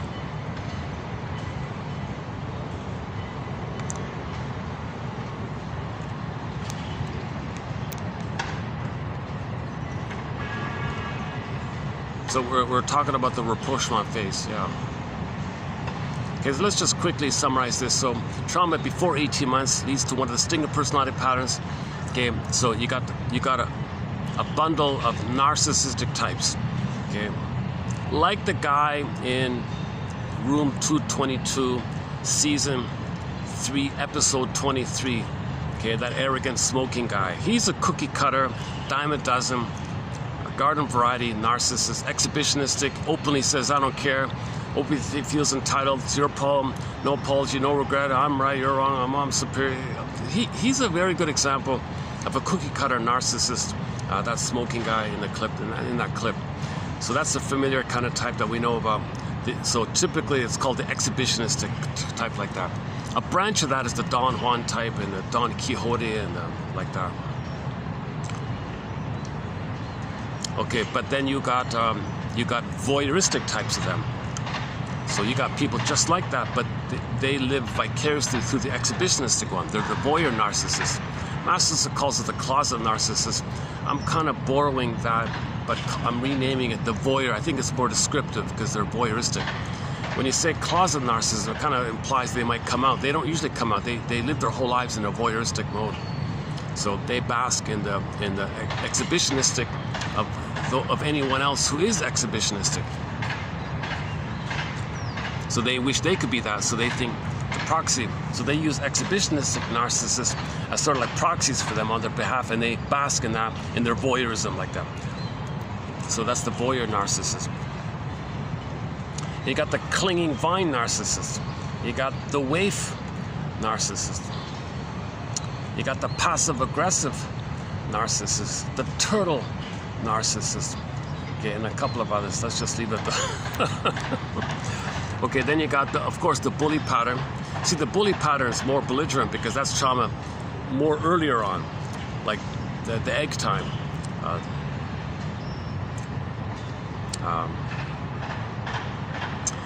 Now, trauma, even harsher trauma in the egg time, that's the Iago one, that's the envy one. He sits behind seats and uses bullies as proxies to get things destroyed because Iago only has envy, and to feel safe, he's got to see goodness damages. He's got to see goodness damage because his goodness was damaged, so he enlists bullies and narcissists as flying monkeys to see things damaged. So the bully is kind of greed-based, but there's still kind of hope with the greed they can gobble up mother. Iago says, forget it, I just want to use greed to be in its destructive capacity. Greed destroys, that's what envy wants. The bully doesn't think about it, they're just gobbling up. But the envy behind the scenes says, well, I don't care about his delusion of oral greed, I just see that it's destructive. See, mother, I'm destroying things, you destroy me, I'm one with you. So Iago has the hope to mirror the mother who destroyed his goodness, and so he wants to destroy goodness outwardly, a reflection of the inner state. The outer behavior is a reflection of the inner state. As above, so below. The behavior outwardly in the world is a reflection of our psychology. So you want to heal the outer, fix your psychology, kind of thing. Study psychology, study of the soul. Find a soul doctor. Ron Tabak says, I want a soul surgery. I won't play it now. There's a song called Open Soul Surgery, sung by Ron Tabak as the lead singer for an old band called Prism. The current version of it is pitiful. Oh, don't bother. Oh my God, it's not even a bad. It's worse than a bad cover band. Forget it. Only Ron Tabak made that band. But that song was originally written by April Wine, Miles Goodwin of April Wine. But it's unknown by him. Ron Tabak made it famous. Very good song called Open Soul Surgery. So study the soul. So Michael Jackson said, yeah, you want things better outwardly? Well, start with the man in the mirror. Look within like that. The outer is a reflection of the inner state. So if we polluted on the planet, that's a reflection that we were polluted by the mother. Okay, shit, too much stress in the milk. That's toxic milk. So it's like poisoned food kind of thing. So we poison the soil kind of thing. So that's a reflection of the interstate. If there's bad air in the world, well, that's a reflection that the baby didn't get proper oxygen because the mother was smoking or something. Things like that. That's a huge topic. It takes 7.5 hours to run through that one.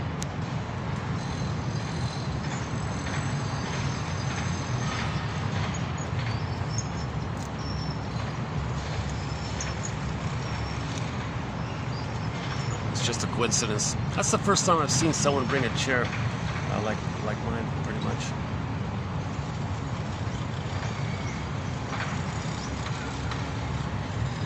But maybe people think, oh, I gotta keep up with the Joneses. I gotta get a chair. Look, they got a chair. I gotta get a chair.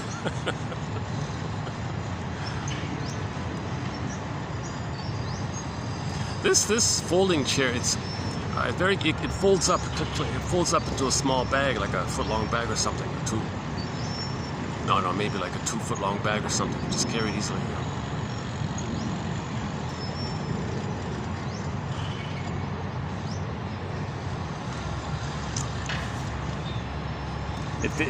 It fits in like in a bag. It fits in a bag, you know. It can fit in a bag like that. So it fits in your average shopping bag. Put it that way.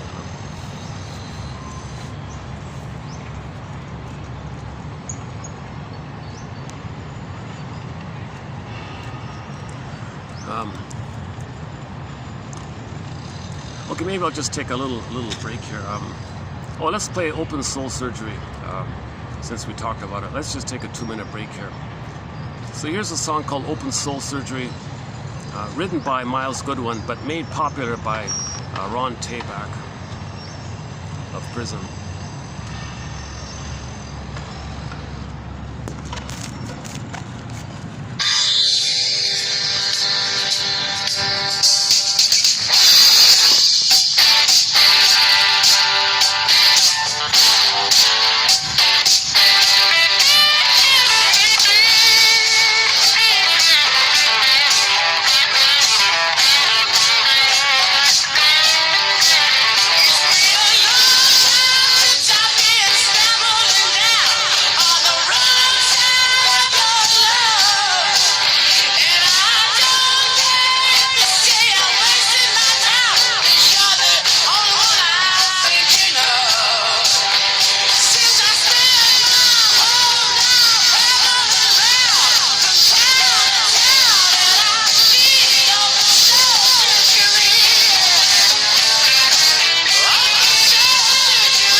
Okay, there's a lot of material about the stingers and the clingers. So back to the stingers, so the various narcissistic types, the bully type, Iago type, lower functioning BP type, and a few others. But the commonality is the Faust complex, meaning in new situations, due to the compulsion to repeat, they restage and reenact that original scene where they cried for love, mother said no, but they play the mother side. So they do it to themselves, That means they're going to reject themselves. Enter the song. They need somebody to hate and shame, so they don't know and don't want to know and admit that they shame and hate themselves. So they got to find someone else. So when they shame themselves, it's good. They're going to find someone else and project, attribute someone else is no good. That's them. Then they reject them. Then hocus pocus, primary process mentation, hollow mirrors, magic mirrors, never wonderland, Alice in Wonderland thinking, dream world thinking, myth and fairy tale. Okay, no time, no contradiction. Things can flip-flop and shape-shift. At the same time, he's shaming a soul. He thinks the one he's shaming is the mother hurting him. Now he opens the door, lets out the howling man, and expresses his anger on the mother. So when he just shamed who played him, suddenly is the mother at the same time. Does that make sense? It's called perverse logic, psychotic logic, secret psychotic logic.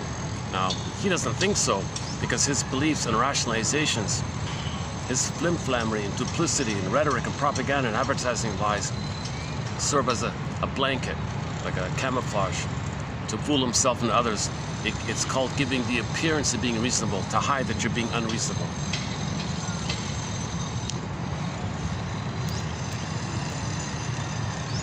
Okay, so that's the Faust complex, meaning when they replay the record in new situations, others, they project the soul onto others, reject them, and then flip-flop, the one that you shamed is the mother whom they hate. So there's an old quote from long ago, very traumatized people hate the ones they hurt. It's going on. And they're addicted to this. It's called Schadenfreude. Okay, the main emotions are hate, greed, envy, grenvy, spite, vindictiveness, Schadenfreude, grievance collecting. Burglar calls it injustice collecting. The humor is always dark because others are them. They got to reject others in their dark humor to repress that they're shaming themselves. But they feel important. They did it. So they feel narcissistic pride, narcissistic. Karen Horney calls it narcissistic pride. Glenn Fry in the song Soul Searching. We got to give up this narcissistic pride if we're going to heal. Got to do some soul searching, he said.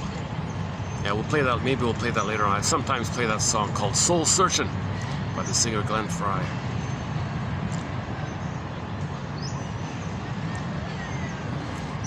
There's a wealth of material about, like, if stingers get together, their need to scapegoat and the trans logic behind it. So that's a topic I sometimes discuss in other videos. Okay. Now, with the clingers and the pleasers, post 18 months, they don't make that crossover Faustian deal. Love and gratitude have partially entered the psychological picture. They can make I statements. They can free associate. They can move towards I'm okay, you're okay. They can move towards the psychological, but they're curious. They want to learn.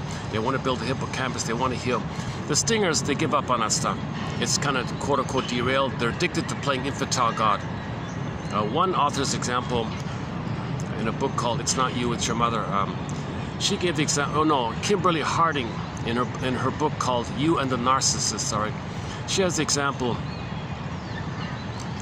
or the analogy of just in broader terms. Let's say you notice a little girl playing with her dolls and all that. So she's the center and she assigns roles to the dolls. All right, doll number 1, you play this role, okay? All right, doll number 2, you play this role. And doll number 3, and she assigns these roles. The dolls are things. So she's the center. She gives things roles, and she's playing like this with the dolls. Now later on, she realizes there's a real world. She gives up the dolls and enjoys the meaning of and love and friendship in the real world. Now, people with narcissism, they haven't left that dollhouse. They're still in that doll, and they're addicted to that dollhouse world. They're addicted to this dollhouse solipsistic world, because that solipsistic is a blissful oceanic feeling. They're addicted to this. It gives them a feeling of safety. When you think you're in a blissful oneness with your mother, you always feel safe. So all they got to do is constantly search and spend their lives looking for what's called narcissistic supply to maintain that status, because they're trapped in the mirror and they don't want to leave that mirror. To stay in the mirror, okay, that crumb of narcissism, okay, they need others to make them the center. Okay, they feel entitled, they feel important, so they'll use any trick they can find to get attention. They'll scare you and confuse you, then you think they're the authority. Fine, they'll take it. If they find a fool who's naive and they think I admire them, fine, they'll take it. There's lots of tricks narcissists use to be center stage like that. Now, why are they center stage? part of the reason they're trapped in the mirror and they see themselves, all about them, only one there, blissful oneness, is that while they see the reflection in the pool of water, okay, they're actually embedded in it. They're still waiting and waiting and waiting, trapped, waiting and waiting for mother to appear, so they can see themselves reflected through their mother's eyes, which they see. But mother never appears. Mother's absent. Mother's vacant. Why? Because where's mother? Because she's trapped in her mirror. She never appears. So the narcissist is still trapped, waiting. So they're addicted, and they're waiting endlessly like this. They can't leave that place. They never got enough to leave that place. So people with narcissism or stinger personality patterns have more work to do to be a detective. They got to be like a master detective. They really got to have this curiosity and courage to be a detective kind of area. So it's considered to be like a 20-year kind of journey, kind of Odyssey's 20 years kind of thing. So they got to make the inference. Clingers have a hard time, but maybe see, clingers can make I statements. You know, they're curious. They can make I statements. Stingers, they're afraid to make I statements. They can't tell the truth. No beingness there. There's no I there. They can't tell you They can't tell you the truth. There's no I there. They can't free associate. There's never going to be intimacy, because in relationships there's got to be intimacy. There's no me to show. There's no me to reveal. There's no I there. I mean, when I say me, I mean the I like that. So there's no kind of warmth and affection and tenderness. Now, in the stingers have more promiscuity, because that's the split between heart and body like that. That's defense against feeling, a defense against tenderness, defense against warmth and affection and tenderness and kindness like that. They can't do that stuff. So the amygdala thinks survival.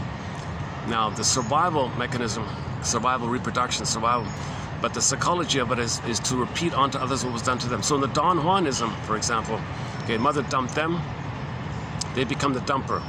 Find others to dump because they were dumped. So they allure and dump because they felt allured and dumped. So they're just repeating this kind of thing. They're in a compulsion to repeat like that. And they're addicted, it's promiscuity, they're addicted to the psychology side of it all.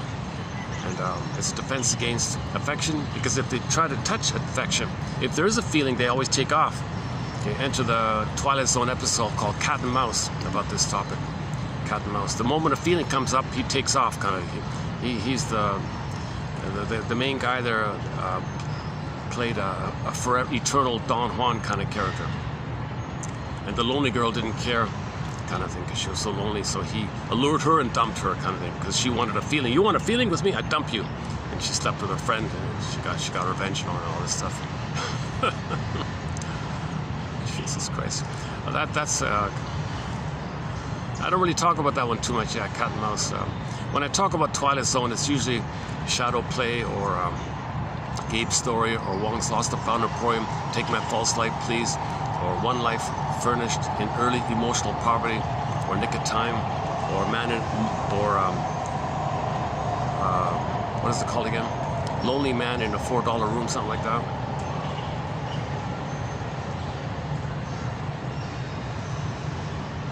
I forgot the title of that one.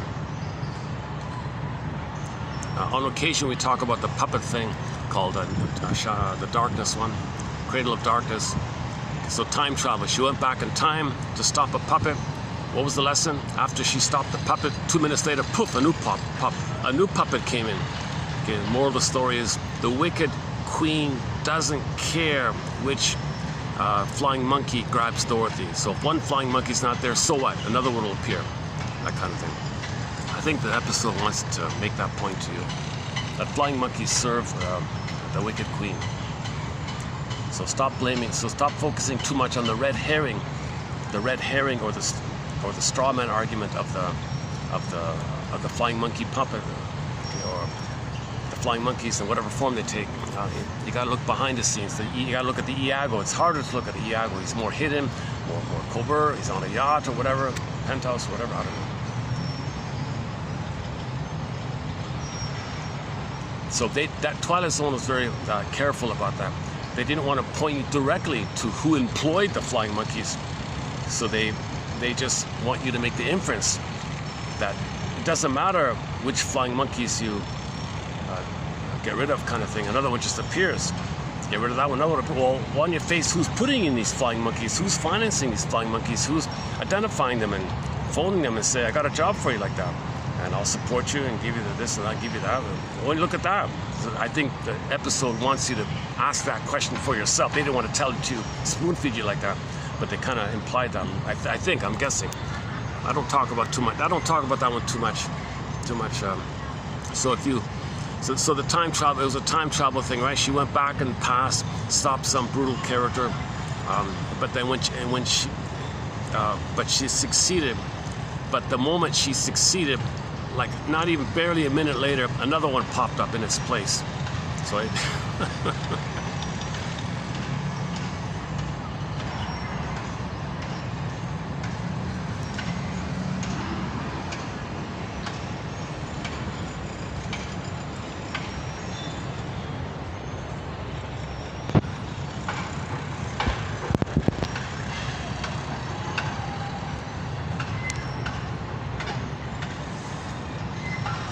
oh, Jesus.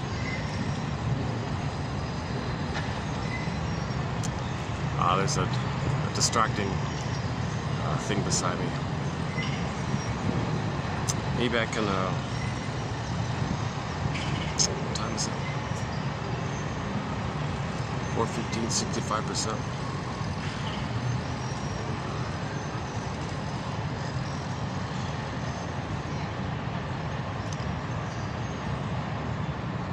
Let me make a small seating change here. Hold on a second. Give me 2 minutes to change something up here.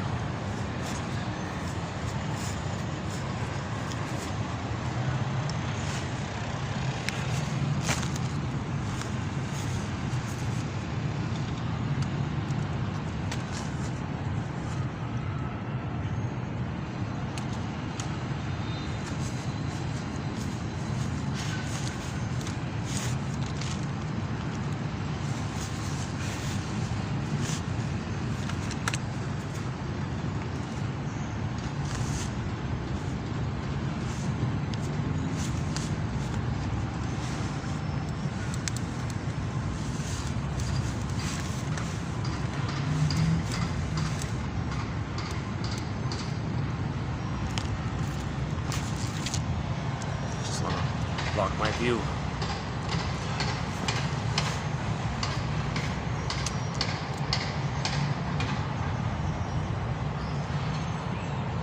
Come on. Okay,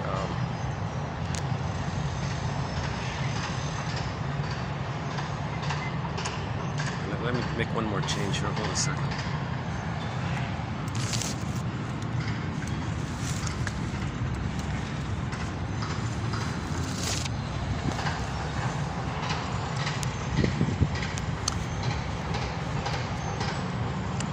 Let's see if we can get back into it here. Okay, we talked about I only covered the table of contents of the secure attachment style, the 5 parts. That's just the table of contents. There's a way more material there, my goodness. Okay, so the stingers and the clingers, that's a key theory here. Stingers trauma before 18 months. Okay, they're addicted to narcissism, trapped in a mirror. So lack of empathy, that's going to be there. They can't feel, really. They only think about survival. Their philosophy is always about survival. Everything, every moment, every day, every second, they're coming from an inflared, bloated, exaggerated amygdala. The amygdala is bubbling all the time. It just always thinks that every microsecond is about survival. They don't have to feel the beingness. You got to get your story to fix the seahorse and let your energy be in the seahorse place and accept some kind of memory and story and context and third side of the coin. Okay, you got to have like what's called both and thinking. Then you can be in the present. So to enjoy the present, you got to develop what's called both and thinking. You got to give up unreal fantasies that being rejected all the time, like going to the slot machine, being allured and rejected the way you were allured and rejected by the mother, that someday it's going to change the past, or some ice cream or a beer is going to, or shaming others, it's not going to work, kind of thing. You also got to face this false belief that all babies create, that they're defective, they're no good, something's wrong with them. That's not true. Babies are human beings meant to be loved, nature's greatest miracle. The odds are 1 in 400 trillion. The great spirit, the power of nature created them. They were meant to be loved. They were meant to have a mother. They were meant to go through the developmental process. So they're not born guilty or defective. Just babies think it's easier to think that about themselves than to try to figure out and accept that the mother's hurting them. Okay, on that point, go to the Twilight Zone episode called Need to Know. Okay, my opinion about that show, Need to Know, it's a parable for this issue. Because in that episode, they showed you a farming community, some kind of truth was being whispered, but when people heard the truth, they went berserk. They couldn't handle it. They had to check themselves into the loony bin. They couldn't handle it. Okay, so that's code for if the baby were to know the truth, he'd be autistic or schizophrenic, or he couldn't know it. If he's lucky, he ends up with Asperger's or learning disabilities. So to minimize the chance of saving his mind, okay, he'll develop prejudice. He'll think others are, he'll develop other strategies. He can. If you were to know the truth, the mother hurt him, mother failed him, mother used him, mother exploited. If you were to know the truth, he loses mind, like those characters in the Twilight Zone episode. I think that's the.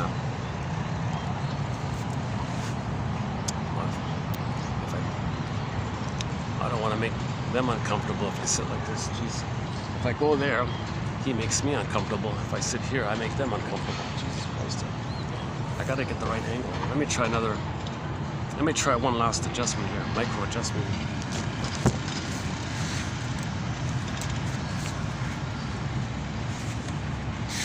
Oh, okay, what about that?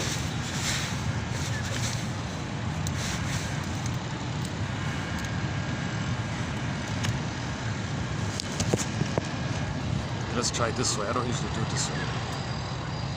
Well, you might get people behind me. I can't sit back, can I?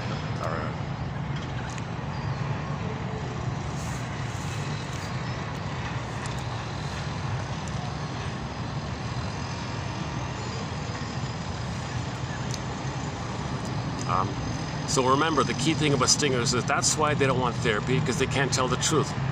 They mock therapy. They're enraged at the idea that it's not all about them. Now, if they were to go to therapy, they expect to be mirrored. They expect to be fed all the time. Okay, in the stinger mode, the narcissistic component within the stinger mode is that everybody's a symbolic breast, the thing they own that should serve them. They're the center stage all the time.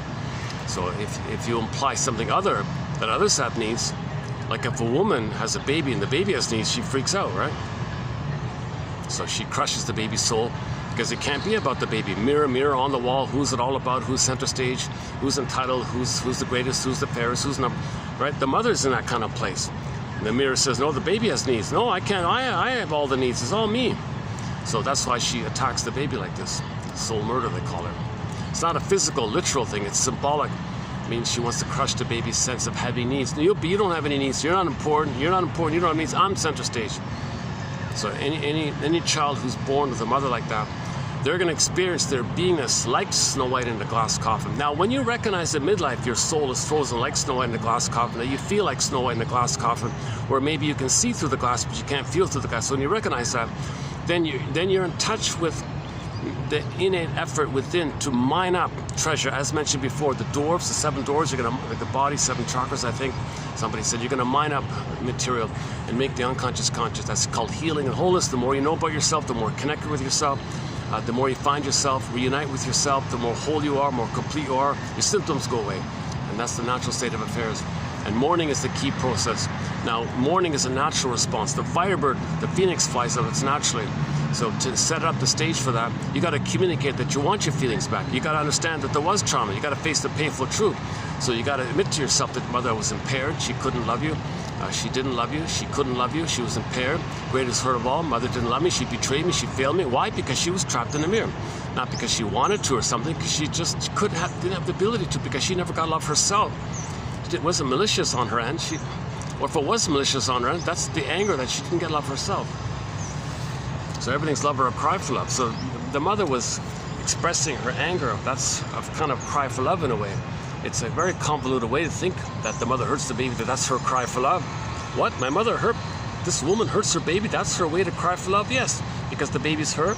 and she's telling you that once upon a time she was like that baby. Look what happened to her, and she's showing you what happened to her, so that she just gets the proxy to cry for them. Yeah, you can't do that. That's not fair. Well, okay, I know, but that's her convoluted, messed up way to. You got to unpack it. You got to unpack it. She's afraid to do it directly, so she does it in this kind of veiled, metaphorical, kind of a coded way or something. So you got to unpack these kind of things. Right?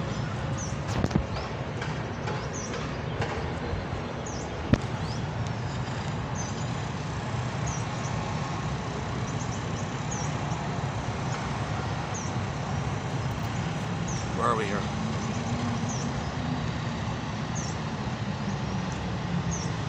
Yeah, I'm tempted to go on about the stingers. There's a lot more material about the stingers. The scapegoating is there, prejudice is there, dark humor is there, shadow for is there.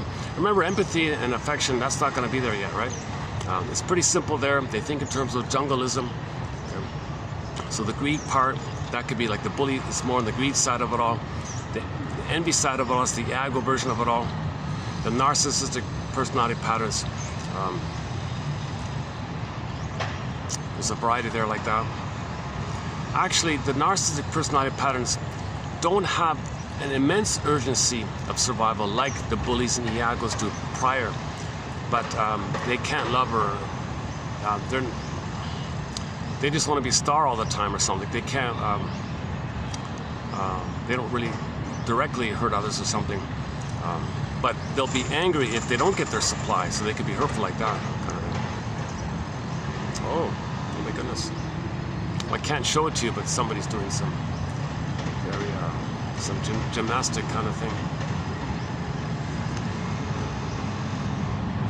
They must be gymnasts of some kind. Oh my goodness. Okay, so there's a.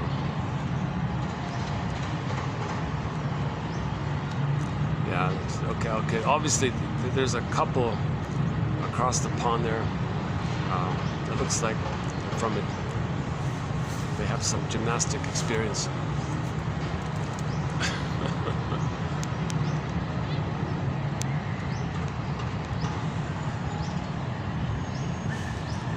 Where are we here?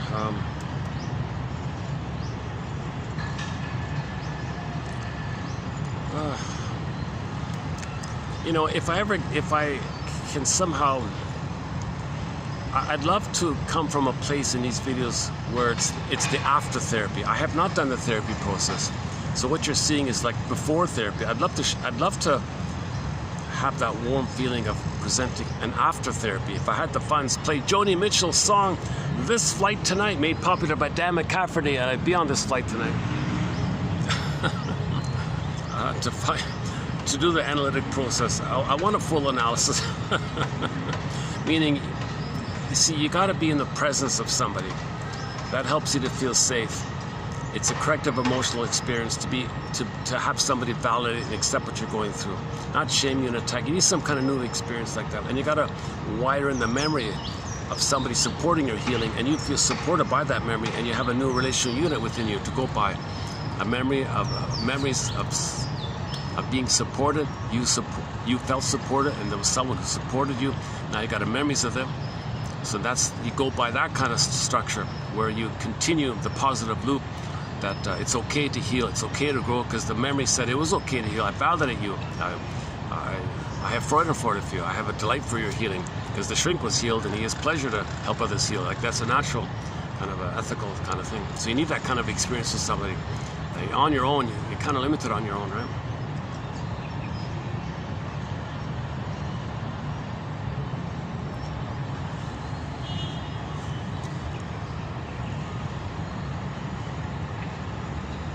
Where are we here?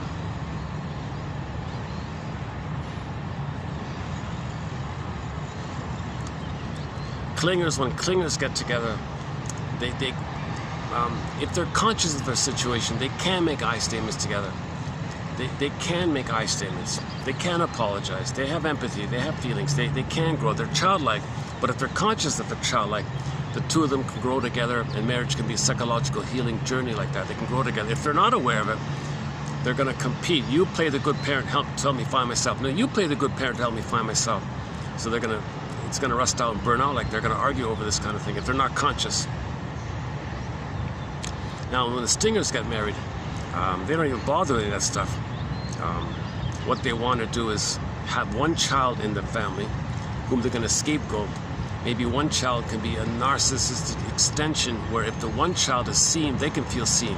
If one child is a star, then they can feel seen. So they might support one kid, okay, he's the hero or something like that, in the sense that if he's a star and he's seen, the parents feel seen. So they live vicariously through the kid like that, quote-unquote altruistic surrender, a crazy term. That's not going to work, so the second kid comes on the scene, all the pent-up frustration is going to take it on the second kid. So they're going to dump on the second kid, he's a scapegoat of one. The third one might be kind of ignored or something, he's lucky. The fourth one, sometimes they become the mascot or the clown or something, because he's got the most freedom, he's the most play. And then, so he provides stress, tension release through the comedy like that, the fourth one. That's just one version of the family systems. So when you're forgiving your parents, one question in the list of questions in the healing task to get your parents a story is identify which role did your parents play in their respective family systems.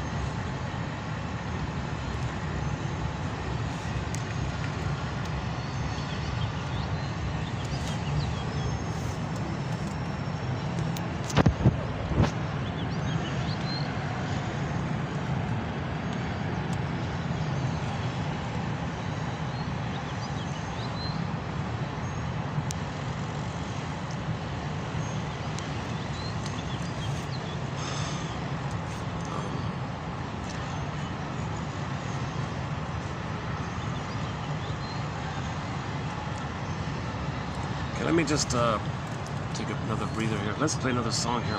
What do you want to hear?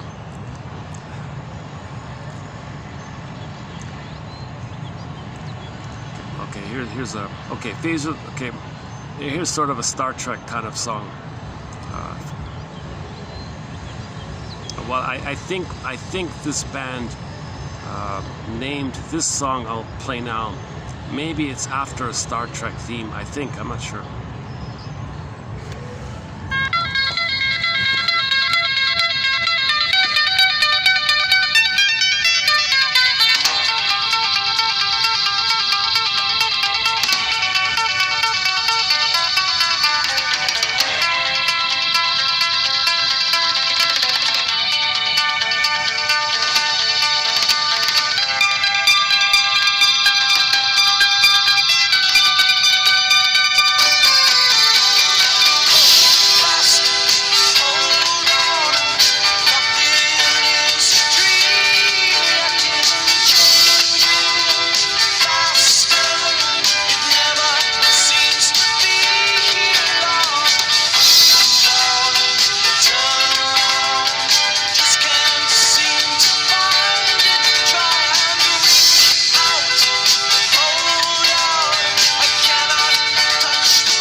I think what I'll do is just run through today's quotes.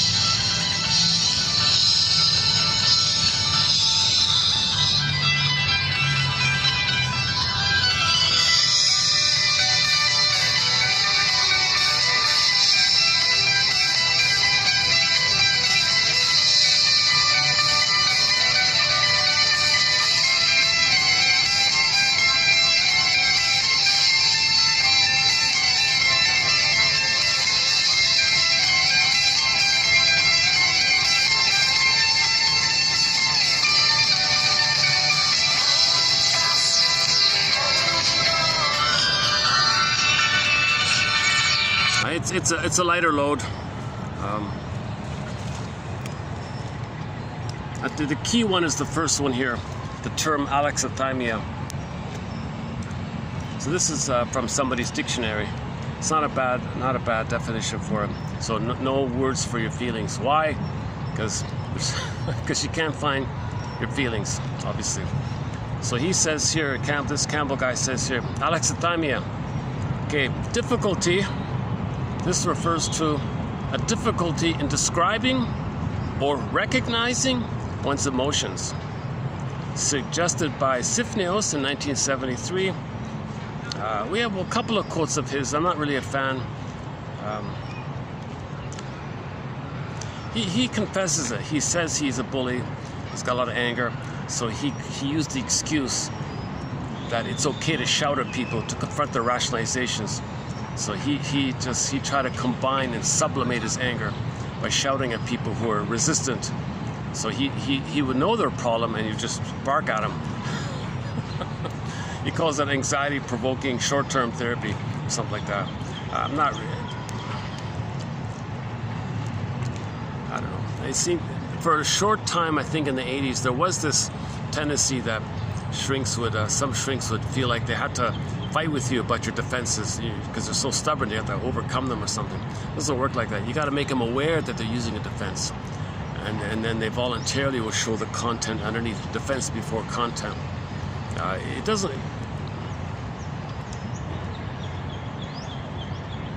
So that whole mentality kind of is gone. It was just a fad, I think. So he was part of this fad where shrinks would shout at people. But anyways, his legacy is he did come up with the term, the Alexithymia. So suggested by him to describe those persons who define emotions only in terms of somatic sensations. So maybe you can mention, oh, I got an ache here, oh yeah, I got a stiffness here. Yeah, go on. Any thoughts about it? Any beliefs about it? Any feelings about it? Any story about it? No, I just got an ache there. That's it. Okay. So everything's somatized. Yeah. So he means then you can say he's got alexithymia. So psychosomatic symptoms are the rage at the mother and the body's holding him. So your anger at the mother got blocked to turn inward like that. Leads to a symptom. So yeah, so you're not relating your sensations or your acting out behavior to any kind of thoughts or theories or anything like that. Characteristics are difficulties in identifying feelings and distinguishing feelings and the bodily sensations of emotional arousal. Yeah, so you want to kind of quote unquote recognize and discern feelings from the feeling self, joy, sadness, and all that, versus the sensations of the amygdala. Okay, so it's the golden ball in the amygdala kind of thing. The amygdala is sensations, anxiety, stress, cortisol, fear, anger, spaced out, scared, all that kind of stuff. That's the amygdala kind of, and it goes into the body. So you got aches in the body like that. So Inside Out 1, the first Inside Out 1 film showed you the two groupings of feelings. Joy and sadness represented the feeling self. So when the soul was frozen, the golden ball, joy and sadness got zooped away. Right? Then you went back to the primitive brain, the amygdala area. Then fear, anger, disgust, shame, disgust came on the scene. Pitiful life, that's survival brain. You don't want to live your whole life impulsive, hypervigilant, either or thinking, prejudicial thinking, jungle slogan thinking, shame feeling, fear feeling, and angry feeling, impulsive feeling. You're missing so much like that. So you want joy and sadness to come back. First sadness comes back, and then joy comes back. Joy runs the console. And the message of Inside Out 1 was, well, first of all, you got these two kind of groupings of feelings and sensations, basically. And the feelings are gone. Sensations run the console. You don't want sensations to run your console. You want feelings to run the console, because we live to the extent that we feel. We live to the extent that we can mourn, have a beingness, joy, and the bluebird of happiness, love and affection, tenderness, creativity, the ability to mourn. So when joy and sadness got zooped away, okay, the sensations came on the thing, okay, and then finally sadness came back, and then joy came back. All of the joy for which you pray is 100 tears away. So that was the lesson of Inside Out 1. First, sadness had to run the console. Then joy can come back. Same conclusion Inside Out 2. Sadness came up, and then joy came up, and joy runs the console. Joy runs the console. Okay, the pleasant feeling, this normal hum-like feeling of feeling real and alive, called the serene, inexhaustible fullness of being. That's the baseline, primary feeling of beingness when you have your identity, joy. But if joy's lost, what do you got running the console? Do you want ennui to run the console? Do you want, like inside out too, you got anxiety there, ennui, envy. They were going to put shame, embarrassment, schadenfreude, jealousy, sarcasm. They got all that kind of angry-based kind of things. So we want joy to run the console, right? But to get joy at the console, you first gotta get saddest to the console. But to get saddest to the console, okay, that's where you gotta be detective to get the story. Once you get the story, then sadness will come. If you don't have the story, sadness probably won't come.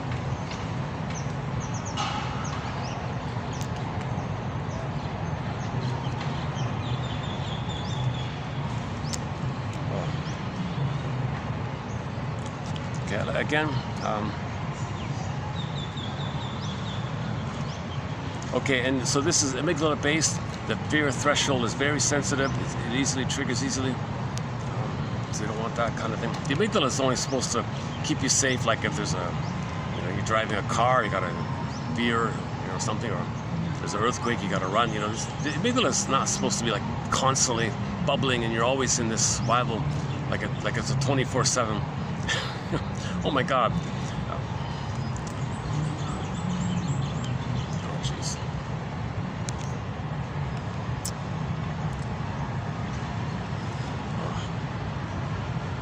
I got another awkward thing in front of me here. Jesus Christ.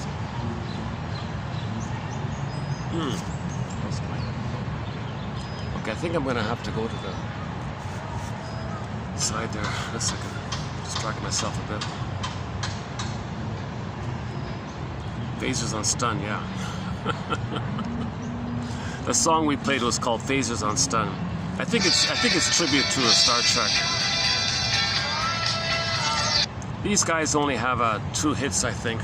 That's one of them. A little known band called FM. They only had the 2 hits. That's one of them. The other was a cover of another song. But Alexithymia. Difficulty in identifying one's emotions. There's too much of a focus on your body aches. Okay, so it's socially acceptable to say to the family doctor, "I got an ache, yeah. Oh, I got an ache. Oh, you got an ache. Oh, you got an ache." Okay, it's okay to talk about bodily things, but you don't want to say it's psychologically caused, emotionally caused. Mother failed you caused. You're angry at your mother caused. Psychogenic. You don't want to. It's embarrassing, right? But it's socially acceptable to say, "Oh yeah, I got an ache there. I have a sore neck. Oh, okay, stiff muscles. Okay." So that means you avoid the complication of the hard work of mourning and admitting the painful truth that your mother failed you. So, as a defense against that kind of hard work that your mother failed you, just focus on the symptoms. Sarno thinks we create physical symptoms as straw man arguments, as red herrings to distract us.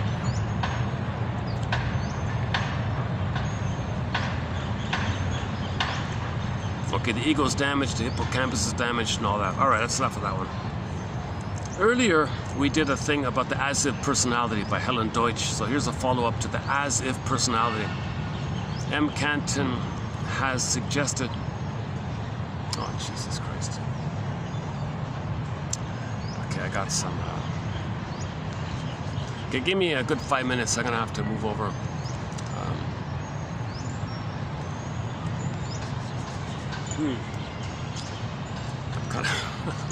Okay, yeah, sorry about it. Give me a good 5 minutes.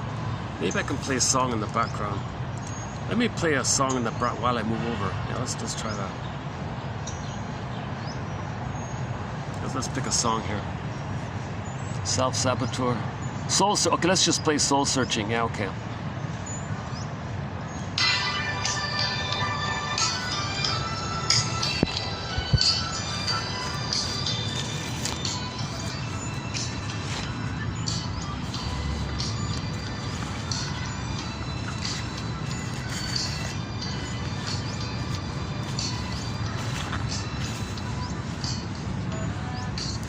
The time has come to move chairs.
So in each of these videos, we're trying to do a little soul searching here. 10 minutes a day. Just you and me. all of us. Okay, let's continue with the quotes here. I noticed they have a pet show thing going on inside here. Okay, let's finish the quotes here. Forget our foolish pride. Yeah, the foolish pride, that's your narcissistic pride. That's the crumb you're holding on to. It's all about you. You're the center. You're the baby. You know, you gotta admit that your mother failed you. Don't stay there and be loyal to her and wait for her to appear and find copies of your parent, thinking someone else can do it. You gotta give up this stuff. That's called soul searching. Okay, next one here. Okay, we don't have many quotes from Mr. Theodore Reich here, but he's got a phrase called negative ambition. Reich's term used to describe the behavior of emotional masochist who evades every responsibility of achieving his goal. He seems to follow the line of greatest resistance against himself instead of that of the greatest advantage for himself. Okay, so that's interesting that over 100 years ago, here's another kind of a model around self-defeating behavior, self-sabotaging behavior, fear of success. He called it negative ambition. Interesting way of putting it. So this means you're loyal to the mother. Okay, you're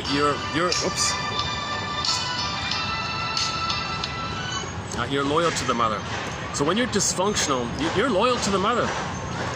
You're seeing yourself the way your mother saw you when you didn't meet her needs and she was disappointed, so you disappoint yourself. You're still tied in that suspended animation, waiting for a better outcome for the past. You know, so you're loyal, waiting for a mother to see you and accept you so you can see yourself and accept yourself. You gotta admit mother didn't see you and then mourn, like, and do the natural mourning. That's when sadness comes on the scene. Then joy can come back. You'll never get joy. You'll only have pathological joy, the perverse joy of the false self. Negative ambition. Okay, so it represents the tie to the mother, the traumatic bond to the mother. You're afraid to leave the mother because you've become her. How do you leave the mother if you are her, kind of thing? So you got to imitate her, and be tied to her like this. I think Hirsch's one is pretty good. Self-defeating behavior reflects how you saw yourself reflected in your mother's eyes when you failed to save your mother and cure the mother and heal the mother. No baby can. He's going to fail in that task. Mother's disappointed, so you live in a disappointing life. Your life is disappointed as a suspended, frozen thing, snapshot that you couldn't save your mother. Really, isn't it bittersweet that you're going to be dysfunctional your whole life, still trying to save your mother, still trying to please your mother? Who are you trying to please now? The memory of your mother? Your mother might be long gone, but you're trying to please the memory of the mother? Isn't it bittersweet you're doing that kind of thing? Okay, go to, once again, Twilight Zone, episode entitled The Closing Narration for One Life Furnished in Emotional Poverty. I don't know. There's no Wi-Fi. I don't have the Wi-Fi here. Okay, I've played it in previous videos. Go to check out the closing narration for that episode. Negative ambition.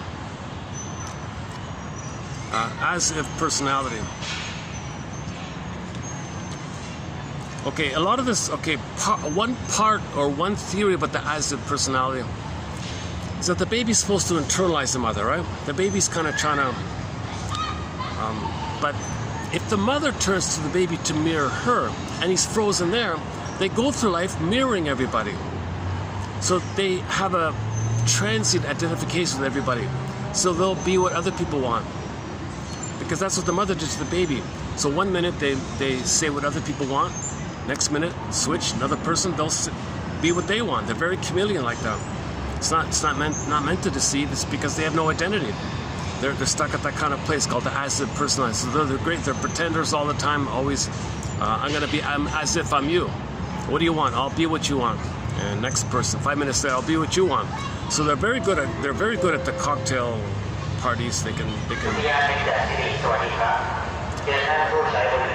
This is this message. This is please don't smoke message. This is the don't smoke message. We talked about smoking. Once again, go to the smoking episode, room 222, season 3, episode 23, for this topic, for the smoking intervention.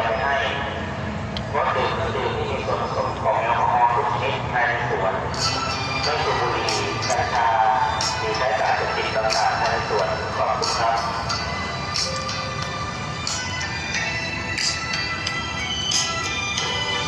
Okay, as-if personality. Canton has suggested that the as-if personality arises as follows. Oh boy.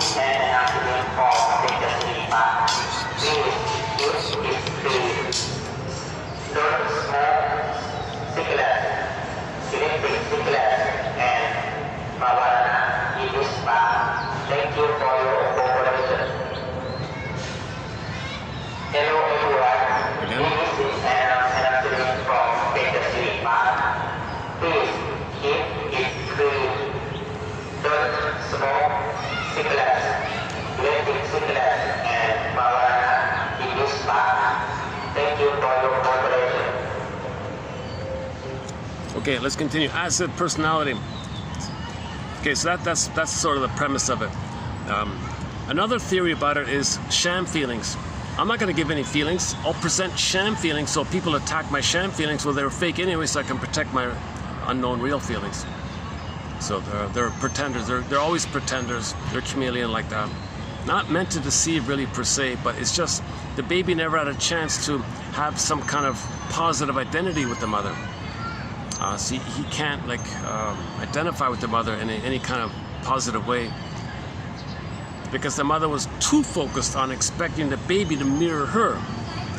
The mother turned to the baby. The baby wanted to internalize the baby's identity. The mother wanted to internalize the baby's identity so she can have identity. So the baby's constantly feeding everybody like this. As-if personality. The as-if personality arises as follows.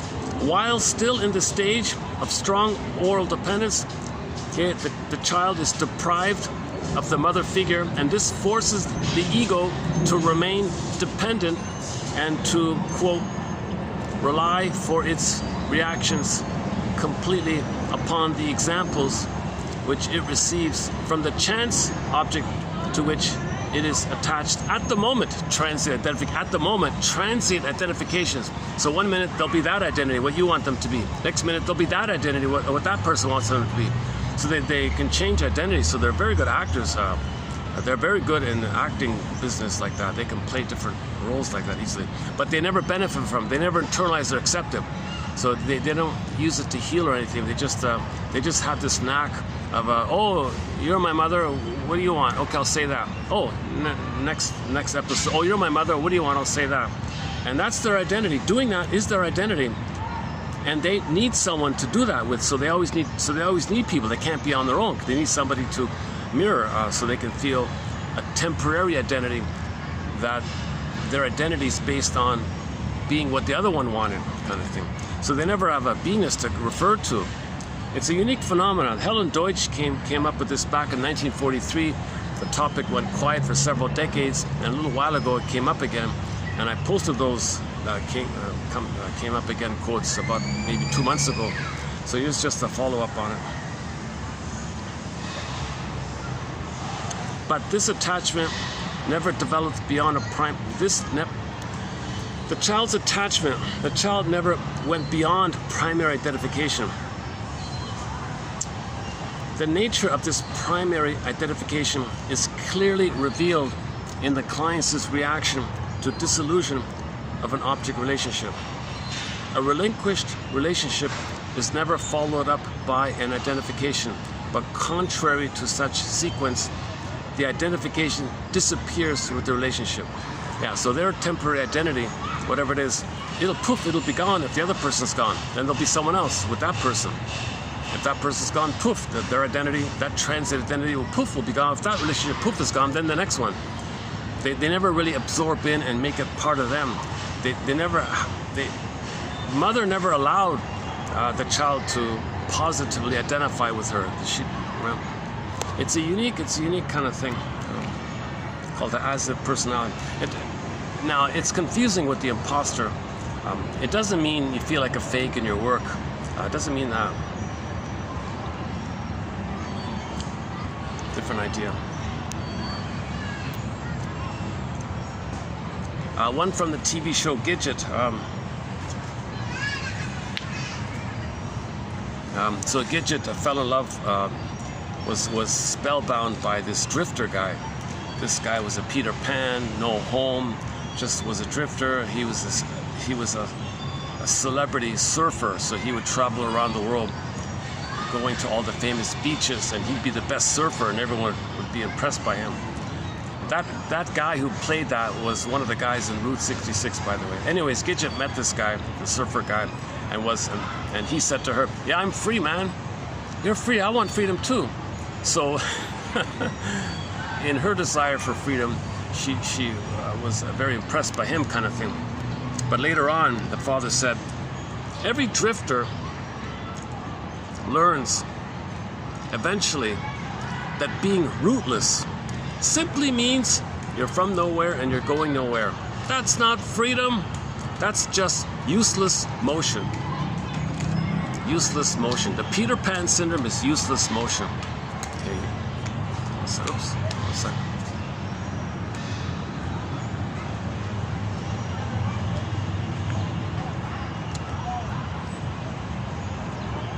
So the freedom means you gotta have the beingness, like your soil, your identity, your soil blossoms because Mother nourished you, nourishment, soil, psychological soil, you became your being, your budding beauty, flower, blossom, flower, being, soil, identity. Then when you have your beingness, then you can express your being. Now you're free to be you. That freedom comes from a beingness.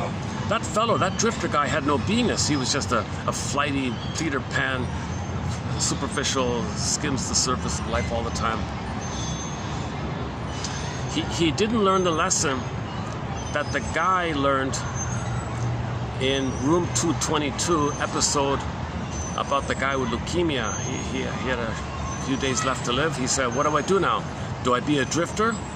Do I just, who cares? Do I just drink?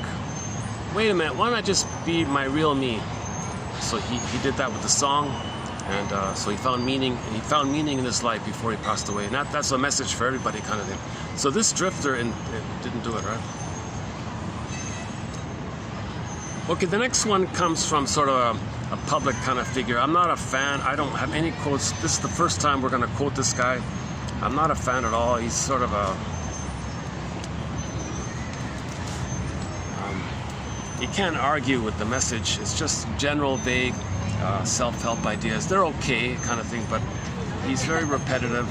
He says the same thing over and over again. I got bored with him very quickly, very easily. But anyways, so we'll just have a couple of quotes from this fellow here. William Bury. He's all over the place on YouTube. Every time I randomly, when I discovered him, and just clicked on some of the video snippets, oh my God! 20 years ago, he told some little anecdote. 25 years later, he's telling this exact same word-for-word anecdote. Oh my God! And I searched another video. You gotta be kidding me! He says the same. He has like 3 or 4 little anecdotes in his life. All he does is want to just keep telling.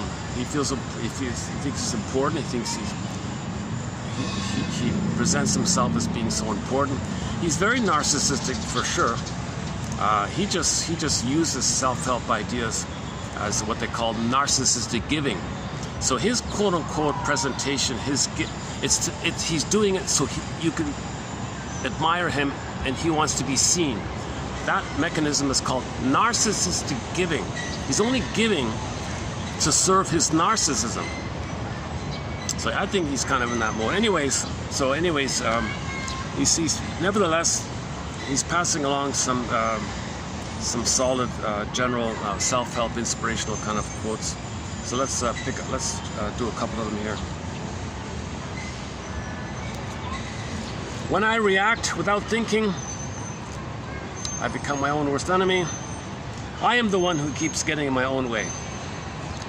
Okay, that's the amygdala stuff. The amygdala doesn't know time. If your amygdala is triggered, now he doesn't say this, another author says this. When you're triggered, you gotta say, like let's say you're triggered, right? At least notice this is from your amygdala. Like don't react now, what you experienced back then. The present's not the past, kind of thing. So when you're triggered, just notice, okay, that's from my amygdala, that's from the past. So if you can soothe yourself, great. If not, well, make an adjustment or something like I just did with the chair. I I had a couple. I was surrounded by a bunch of characters. It got too much for me, so my amygdala started flaring. I knew it's from my amygdala. I knew it's harmless, but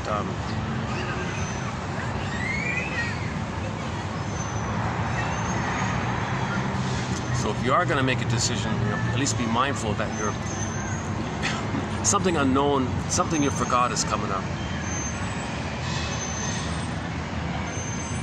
So at the very least, when you're triggered, just say, "This is from my amygdala." Now remember, the amygdala records your birth trauma, your prenatal trauma, your early trauma, your pre-verbal trauma, all that trauma before the age 3. So if something's strong like that, you at least got to know you're feeling old traumas. So anytime you're triggered, put a huge equal signs. Unresolved trauma, unprocessed trauma, unmourned losses. Okay, if you feel triggered at any time, anywhere, that's code for there's still unprocessed trauma in your system. There's still unmourned losses in your system. That's still going on. Your amygdala is bubbling all the time. It's still going on. You haven't addressed the need to cooperate with the dwarves, okay, who are miners, mining up. Okay, you gotta treat it like a gift. When the miner brings up some gems, don't you want to receive it? Do you say to the dwarves, "Oh, sorry, dwarves, this little gold you gave me, I'll put it back. I don't want it." Same kind of thing. You wake up in the morning, you get a dream. Okay, it's a letter from your soul. It's a letter from your soul. So if your soul sends you a letter, don't you want to read a letter from your own soul? If your own inner child of the past is communicating to you, isn't that a gem for your psychological gold, psychological jewels? Okay, so the spirit is to think about the duck. The duck can walk on land, swim in the water, fly in the air. We got to live in these kind of worlds and dive down, bring it up, catch the fish. Sometimes the mining is the fishing. Bring up the fish, throw up the fish in the air, catch the fish, fry the fish, eat the fish. Psychological food. You're going to assimilate, make back a part of you, something unknown about you.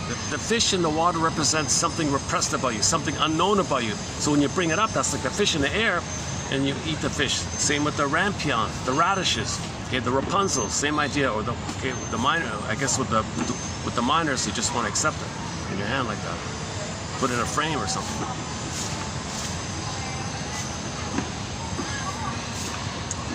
Again, every drifter.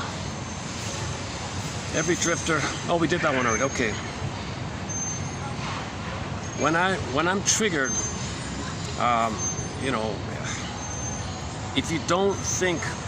if you don't realize that's from the past and you think it's real in the present, you're getting in your own way. You're your own worst enemy. For that topic, we have a song by Delirium, the band Delirium, called Self-Saboteur. Oh yeah, we should play that, right? Self-Saboteur. Oh, here it is here. Yeah, okay, let's play a part of it.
Blame is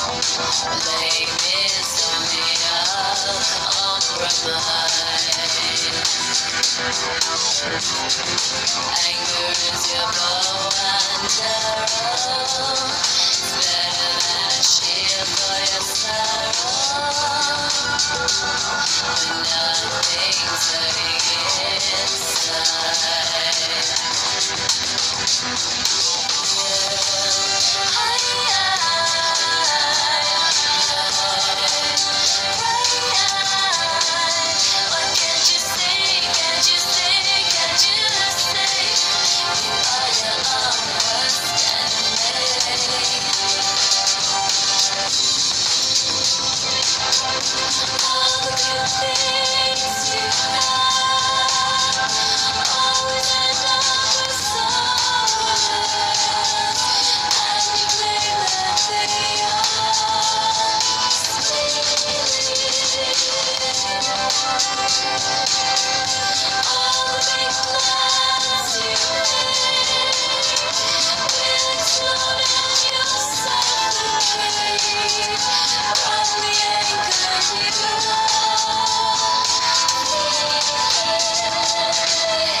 Great song. We have 4 songs by this band on our soundtrack. This one here, and 3, and 3 others. Okay, let's continue with this self-help kind of thing here.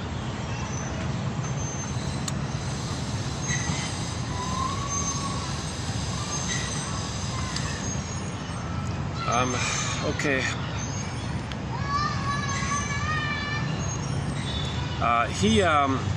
There's some anecdote about visiting the Sonoy people. The Sonoy people are famous for the mental hygiene of where every morning you sit in a circle and tell about your dreams. They regard that as a psychological, emotional hygiene. Just like you brush your teeth as a daily physical hygiene. What about your emotional hygiene? You sit in a circle, you feel safe, and you share your dreams, your validation. You had a chance to share what came up.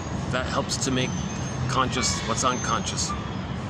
So many indigenous groups, they used to, or if they can, they still, I don't know. Usually many of them would sit in a circle every morning. They would do that every morning, sit in a circle and pass the eagle feather or the talking stick. I had a dream about this, okay? So he had a chance to feel safe to share it. And that's a hygienic, a mental, emotional, hygienic thing. To accept more of your feelings, to be more connected with yourself. You gotta do this every morning kind of thing, like you brush your teeth every morning. I think reference to this is in the film Spellbound. The shrink guy had 2 visitors to his home who was staying at his place. He said to the visitors, "Dear visitors, all right, time, okay, good night. Sweet dreams, which we will analyze at breakfast." So somebody visited the Sonoy people, very peaceful people, and somebody asked them, "Why are you people so peaceful? How is it that you're so peaceful? Why don't you struggle or something? Why don't you have conflicts or something?" The guy was confused. He's shaking his head. Why? He said, I mean, we have earthquakes and typhoons and tsunamis and things. These are forces of nature beyond our control. You know, personal misunderstandings, that's within our control. If there's problems there, well, that's made by us, so it can be stopped by us. Well, but what's out of your control is typhoons and things.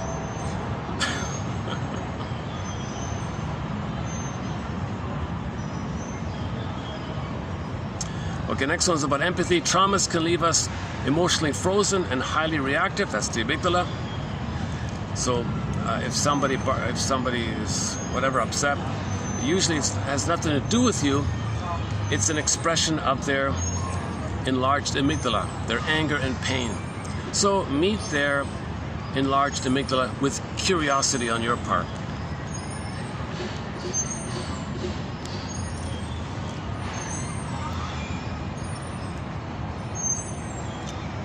So just be curious. I wonder if you wonder, sings Marshall Rosenberg. I wonder if you wonder. And coming, the classic rock band Pavlov's Dog, in a couple of next month or in 2 months, they're coming out with a new song called Wanderlust, not Wanderlust. Wanderlust. That's a sign of evolution. 60s was all Wanderlust, Peter Panism, right? Now we got a wanderlust, a passion for curiosity and wondering. So let's wonder how people love or cry for love. Let's wonder how people are trying to communicate what happened to them. Let's wonder how people are looking for symbolism of it. Let's wonder about this kind of thing. Let's wonder how we can find our story, piece together our story. Let's wonder how we can fix the seahorse and soothe the amygdala.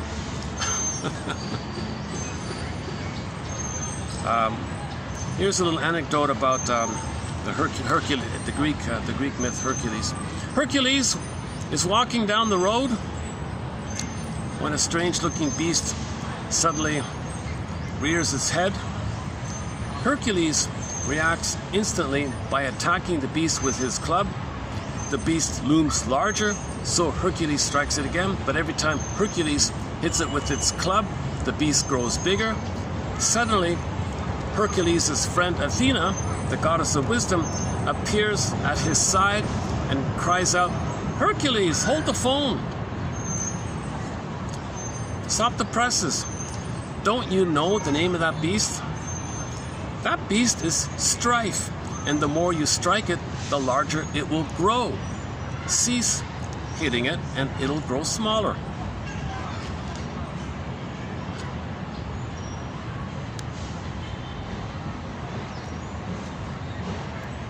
The more you enlarge the amygdala, the more you're projecting, the more fears you see all the time.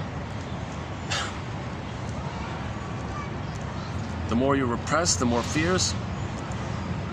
You want to get away from the fear. That enlarged amygdala is more fear. It's a negative loop like that. Jesus Christ. Athena says, hold the phone.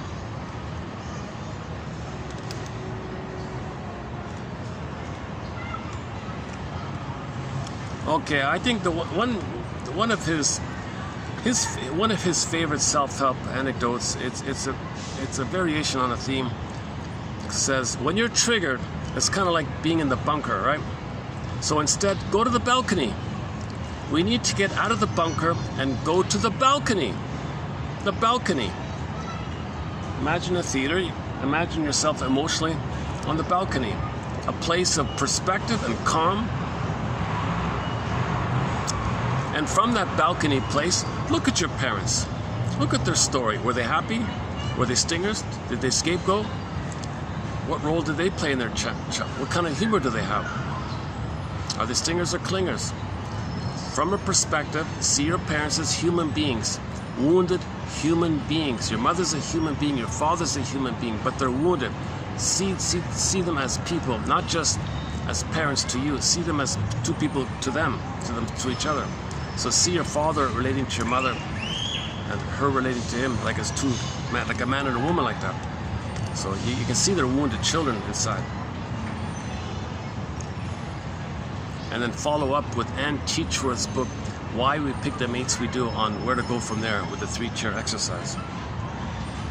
That self-help, that's one of the best self-help exercises I've come across. The 3-chair exercise as described by Anne Teachworth in her book, Why We Pick the Mates We Do.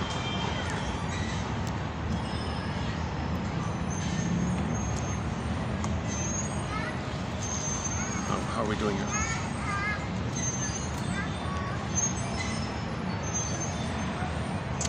He likes to call himself a possibilist. I'm a possibilist. What do you mean you're a possibilist? Well, I have a passion for the possible. I believe in our human potential to find the third side of the coin. I believe it's possible that we can find both and thinking. It is both and thinking. Okay, the source point is your mother is one person, not goddess or demon. So let's think it's possible to us to realize that our mothers were one person. But the baby can't do it. The baby cannot see the mother as one person. It's split up into goddess and demon. So it's possible that as an adult we can update this. That's possible. That's called building the Jane mind. In the 3 Faces of Eve, she went to therapy for 3 years and became Jane. That's the both and mind. In Inside Out 2, okay, the conclusion was Riley faced the opposites and had a new sense of self, and the previous opposites disappeared, and a new diamond approach, vertical thinking, broader three-dimensional thinking, okay, appeared. In 3 Faces of Eve, when the woman became Jane, the previous states of eat white, eat black, frozen child, freezing parent, helpless child, critical parent, that all disappeared, and she could be in the present.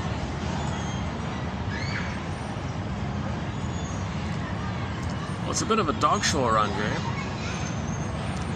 This is let's see if I can get this dog in the camera. Here's a cute looking dog.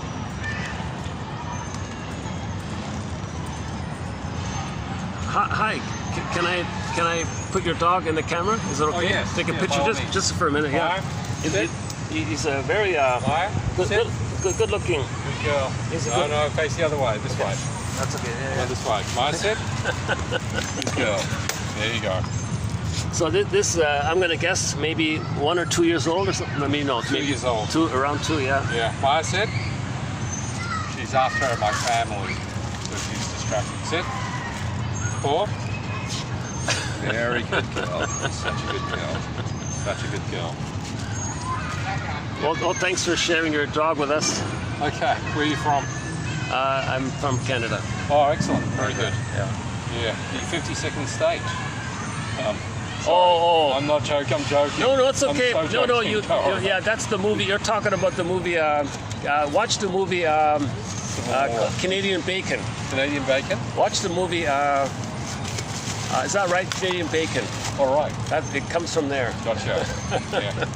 I used to live in Canada. Did you? Yeah. Yeah. Anyway, all good. Okay. Have a good day. Yeah, Come thanks. on, let's go. Sweetheart.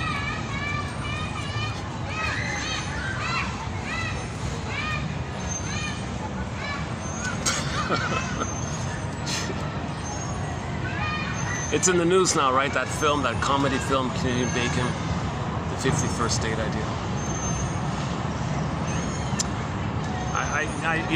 There's I just saw a clip recently about it. You know, that movie, I've never talked about that movie, Canadian Bacon. Not at all, just he mentioned it, this stranger guy mentioned it. I think he meant to say 51st, he said 52nd. But, you know, there is the one clip I don't know if the film's online or not, I don't know. It's a comedy about the need to have a mother. So if there's no mother, oh my God, people panic. So those guys were panicking. Where's mother? I'm abandoned. Separation. I need a mother. I need a mother. So he had a slideshow. Who could be my mother? How about this one? Oh, he's passed away. Oh, this one, he's gone. This one's gone. This one's gone. Well, there's no mother. All the previous leaders had mothers.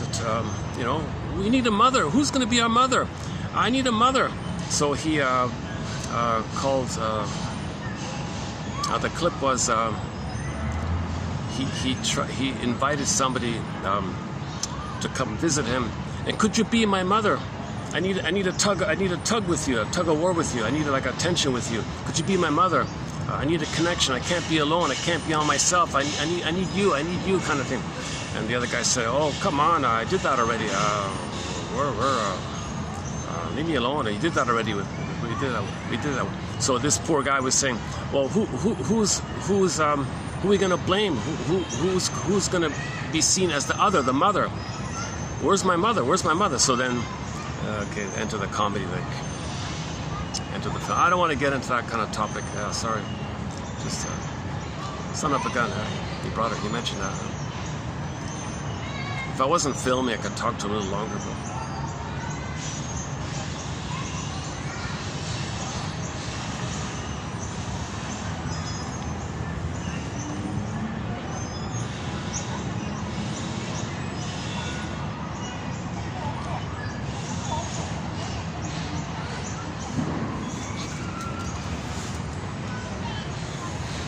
But it did make the point, you know, it did make the point that they were saying that if we can create some kind of external source, then your anger at the mother can be on someone else. So you need prejudice. I mean, these wounded people need prejudice.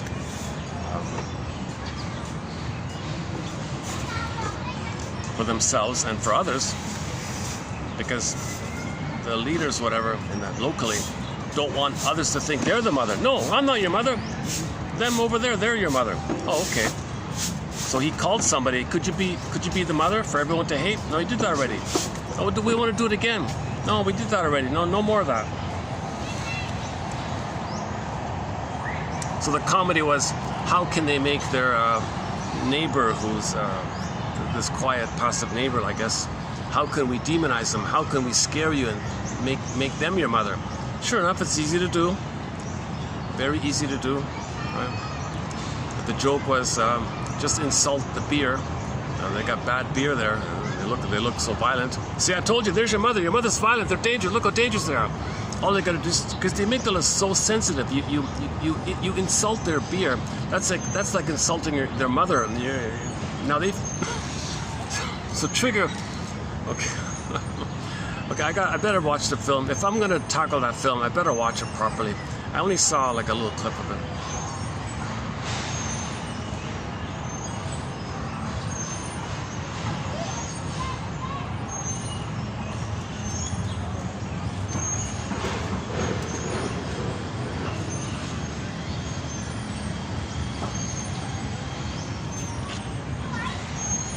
Yeah, it was a cute border collie, right? He looked very clean, very friendly and all that.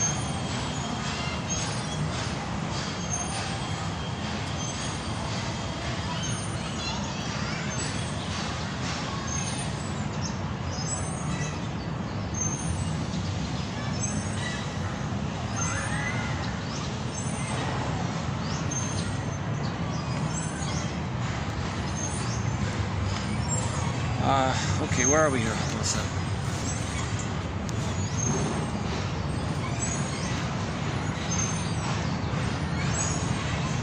Oh my God, we haven't seen any stray cats today. My God, where are the stray cats? My God, what happened? I missed the stray cats. Oh jeez, hold on a second.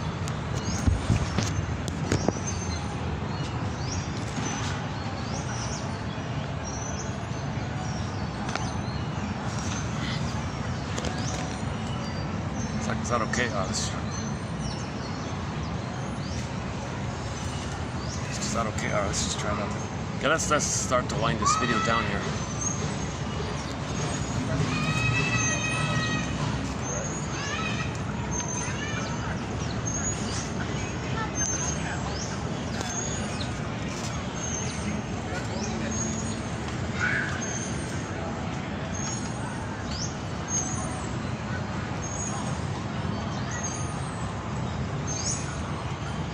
Oh, there's just one left here. Okay. Okay, this idea is not too bad. He says that in a way, and I've heard other people say this as well, in a way, what's happening now with the internet, and mainly because of the internet, I think, is that now their communication is all over the place. So everyone's getting to know everybody now. So there's a kind of a family reunion in a way. So this is the time of family reunion, in a way. That's his point. If anthropologists living 1,000 years from now were to look back at our time now, they might call this the era of the human family reunion. For the first time in human history, thanks to the communications revolution, virtually all 15,000 language communities are in touch with one another. Yet, as in many family reunions, it's not all peace and harmony, a lot of misunderstandings, like any family reunion, I guess. So we were a village, we spread around, and now we're reuniting kind of thing. Earth family, human family, okay. 10,000 years, 200,000 years ago, spread around. Now we're reuniting, getting to know each other. But while we were away for all that period of time, okay, we were traumatized. But we don't even know ourselves in our traumatized. Now we're projecting. Now we're meeting each other, but we're projecting. It's a little chaotic like that. So hence we need psychoanalysis. I think we need psychoanalysis. I think every iPhone should have a copy of this collection. There's nothing like it out. There's no one-stop source of the greatest hits of psychoanalysis. All you got to do is read 10. I think you'll find one. So from the 10,000 here, you'll find 1,001 for each person. It'll be unique for each person. So everyone can have their own customized, personal for them, 1,001 Windmills of the Mind. It's a good basket. It's a good spirit to find your story and to keep it going kind of thing. And that's healing the seahorse, weaving the basket, weaving the nest. Psychoanalysis looks for an egg in a basket that's missing. So we're weaving the basket, then the egg will appear. Another one with the egg is when you study defense mechanisms, that's the spirit of the trickster. The trickster is usually the rabbit, very frantic like that. So our mind does these rabbity kind of things.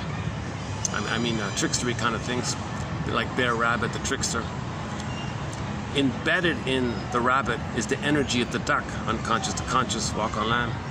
And then the egg can appear. The egg is the potential, the new bird, the virgin bird, the new you kind of thing. Now your beingness comes back. In room 222, there was an episode called Mr. Imposter. The conclusion was, he's gonna pick up the pieces of his life. The image was something was broken on the floor, he's gonna pick up the pieces. I don't know what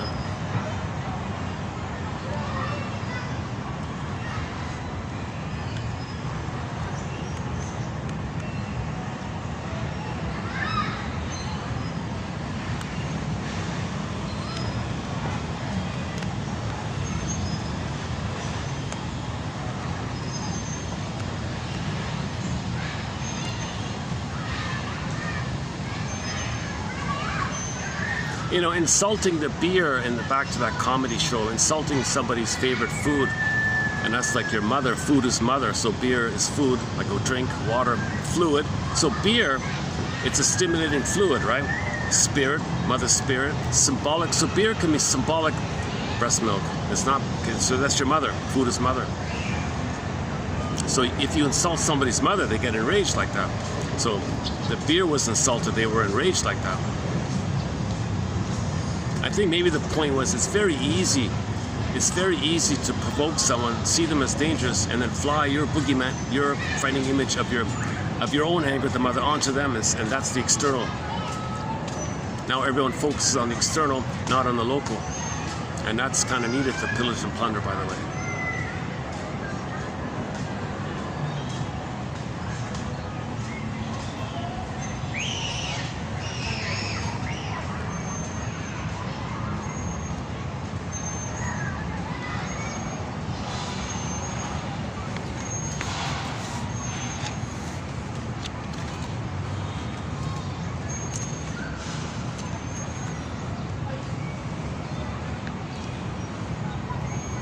In the clip, the famous actor is John Candy, and all I said was, I didn't like the beers.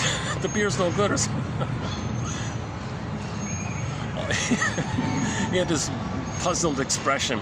He started the riot, so there was a huge riot took place, all because one guy said, the beer sucks, he said, and a whole massive riot took place. All I said was the beer sucks, or something.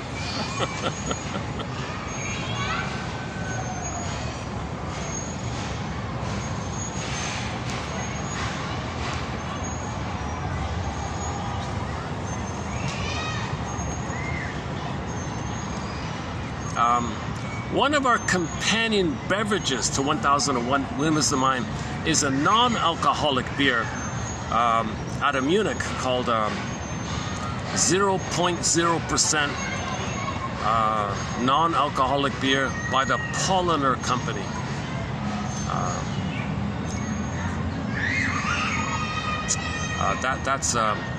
I was saying before, if if beer is liquid bread, this is like fresh out of the oven kind of. I think it's all organic or something. That one. Oops, one second.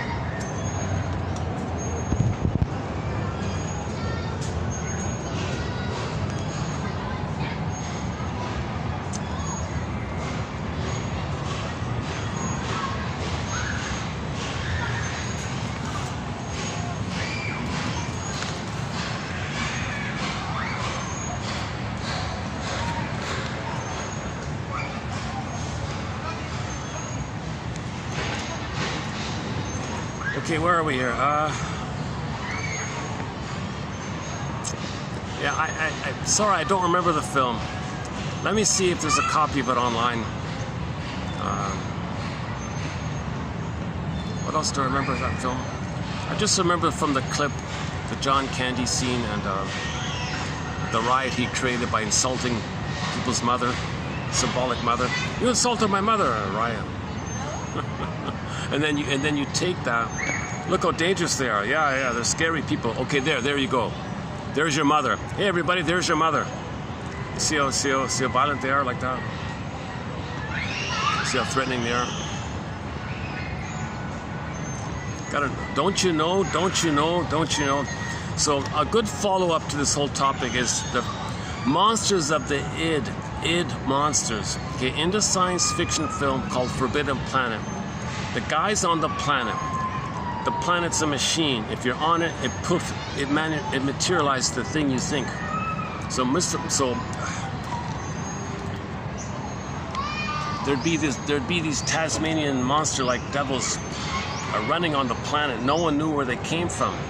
It didn't come from some outside place. It didn't come from some external place.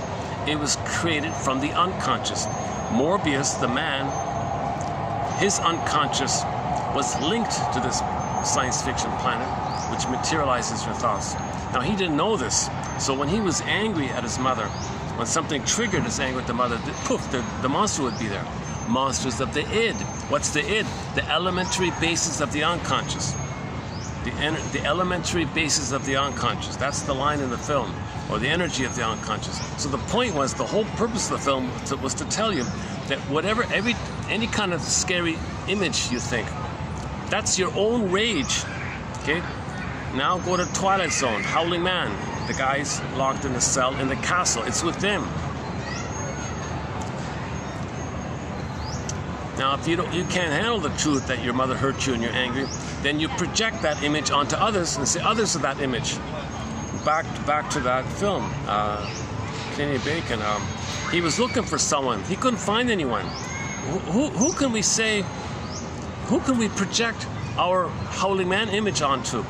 The image of my rage of my mother, that picture, who can I put it onto others? Who? And he was like looking around. He blame them, make it up there, make it up there, make it up there, make it up there. He couldn't find any. So finally, he picked on the northern,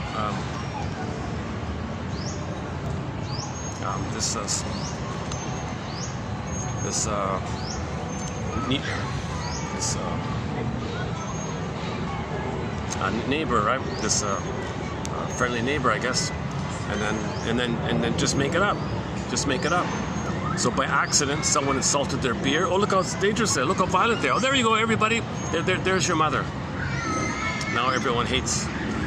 It's easy to make it up, right?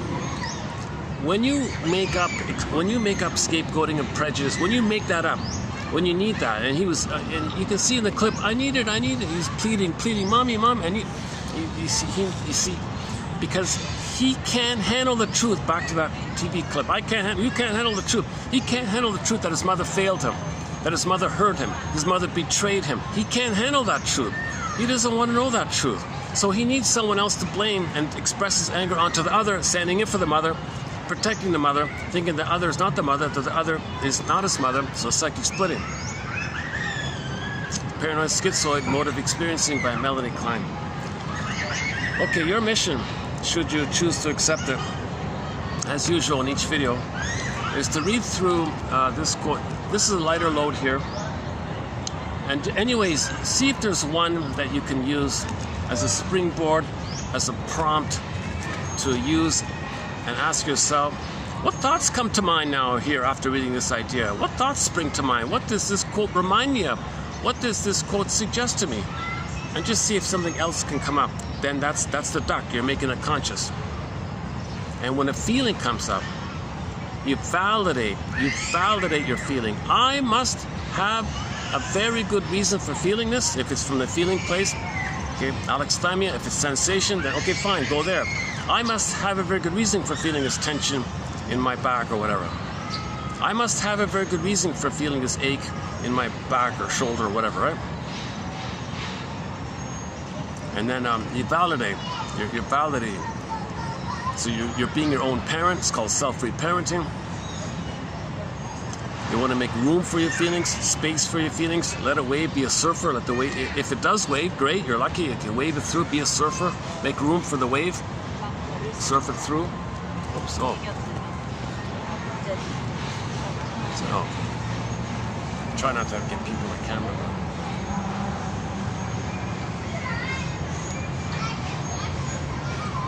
Yeah, he wanted to talk a little further, that guy with the dog, but I kind of, a little bit cut him off. I didn't want to talk politics on the camera like that. Jesus Christ. I had a little awkward moment there, so I kind of like, oh, I'm doing my video here. Watch the movie Canadian Bacon. Okay, that'll you can go on from there. where that idea came from.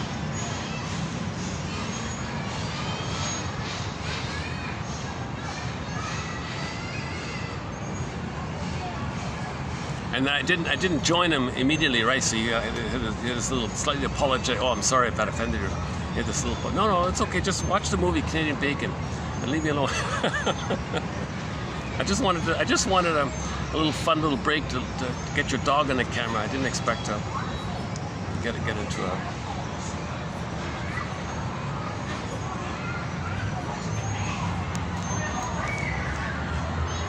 I don't know the hedge fund system. I don't study that kind of stuff.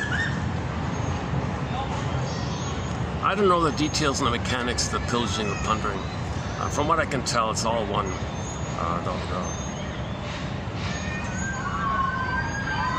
It's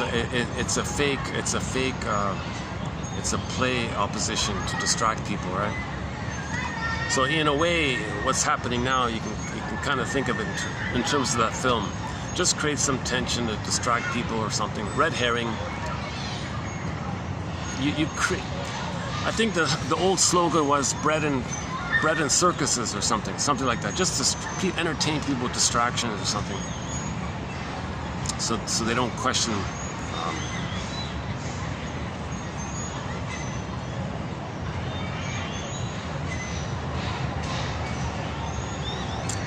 People who are engaged in envy and greed and all that. Because they're addicted, right? They're narcissistic. They don't want to be confronted with their narcissism. Look how violent people get. Look back to the beer joke. All I did was say their beer sucked or something. He's a famous comedian. He was a famous comedian a long time ago, John Candy.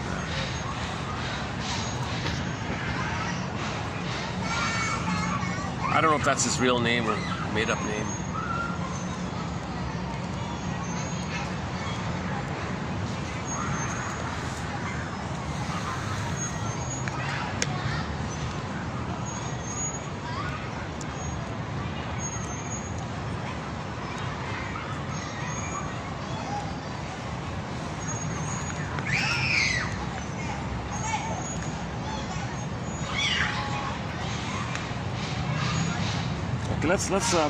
Let's dig up.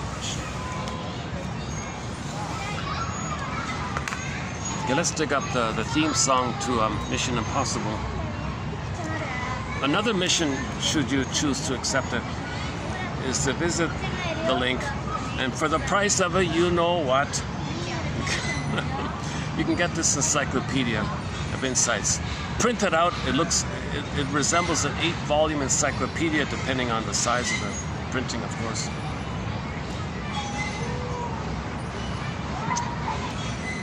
Submitted for your approval and consideration.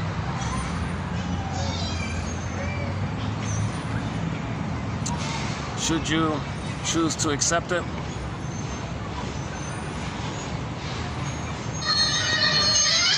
Is to visit the link below, patreon.com/narrative medicine, and get for yourself a copy of 1001 Windmills of the Mind. Read 10 quotes a day, pick out one, and use it as a springboard.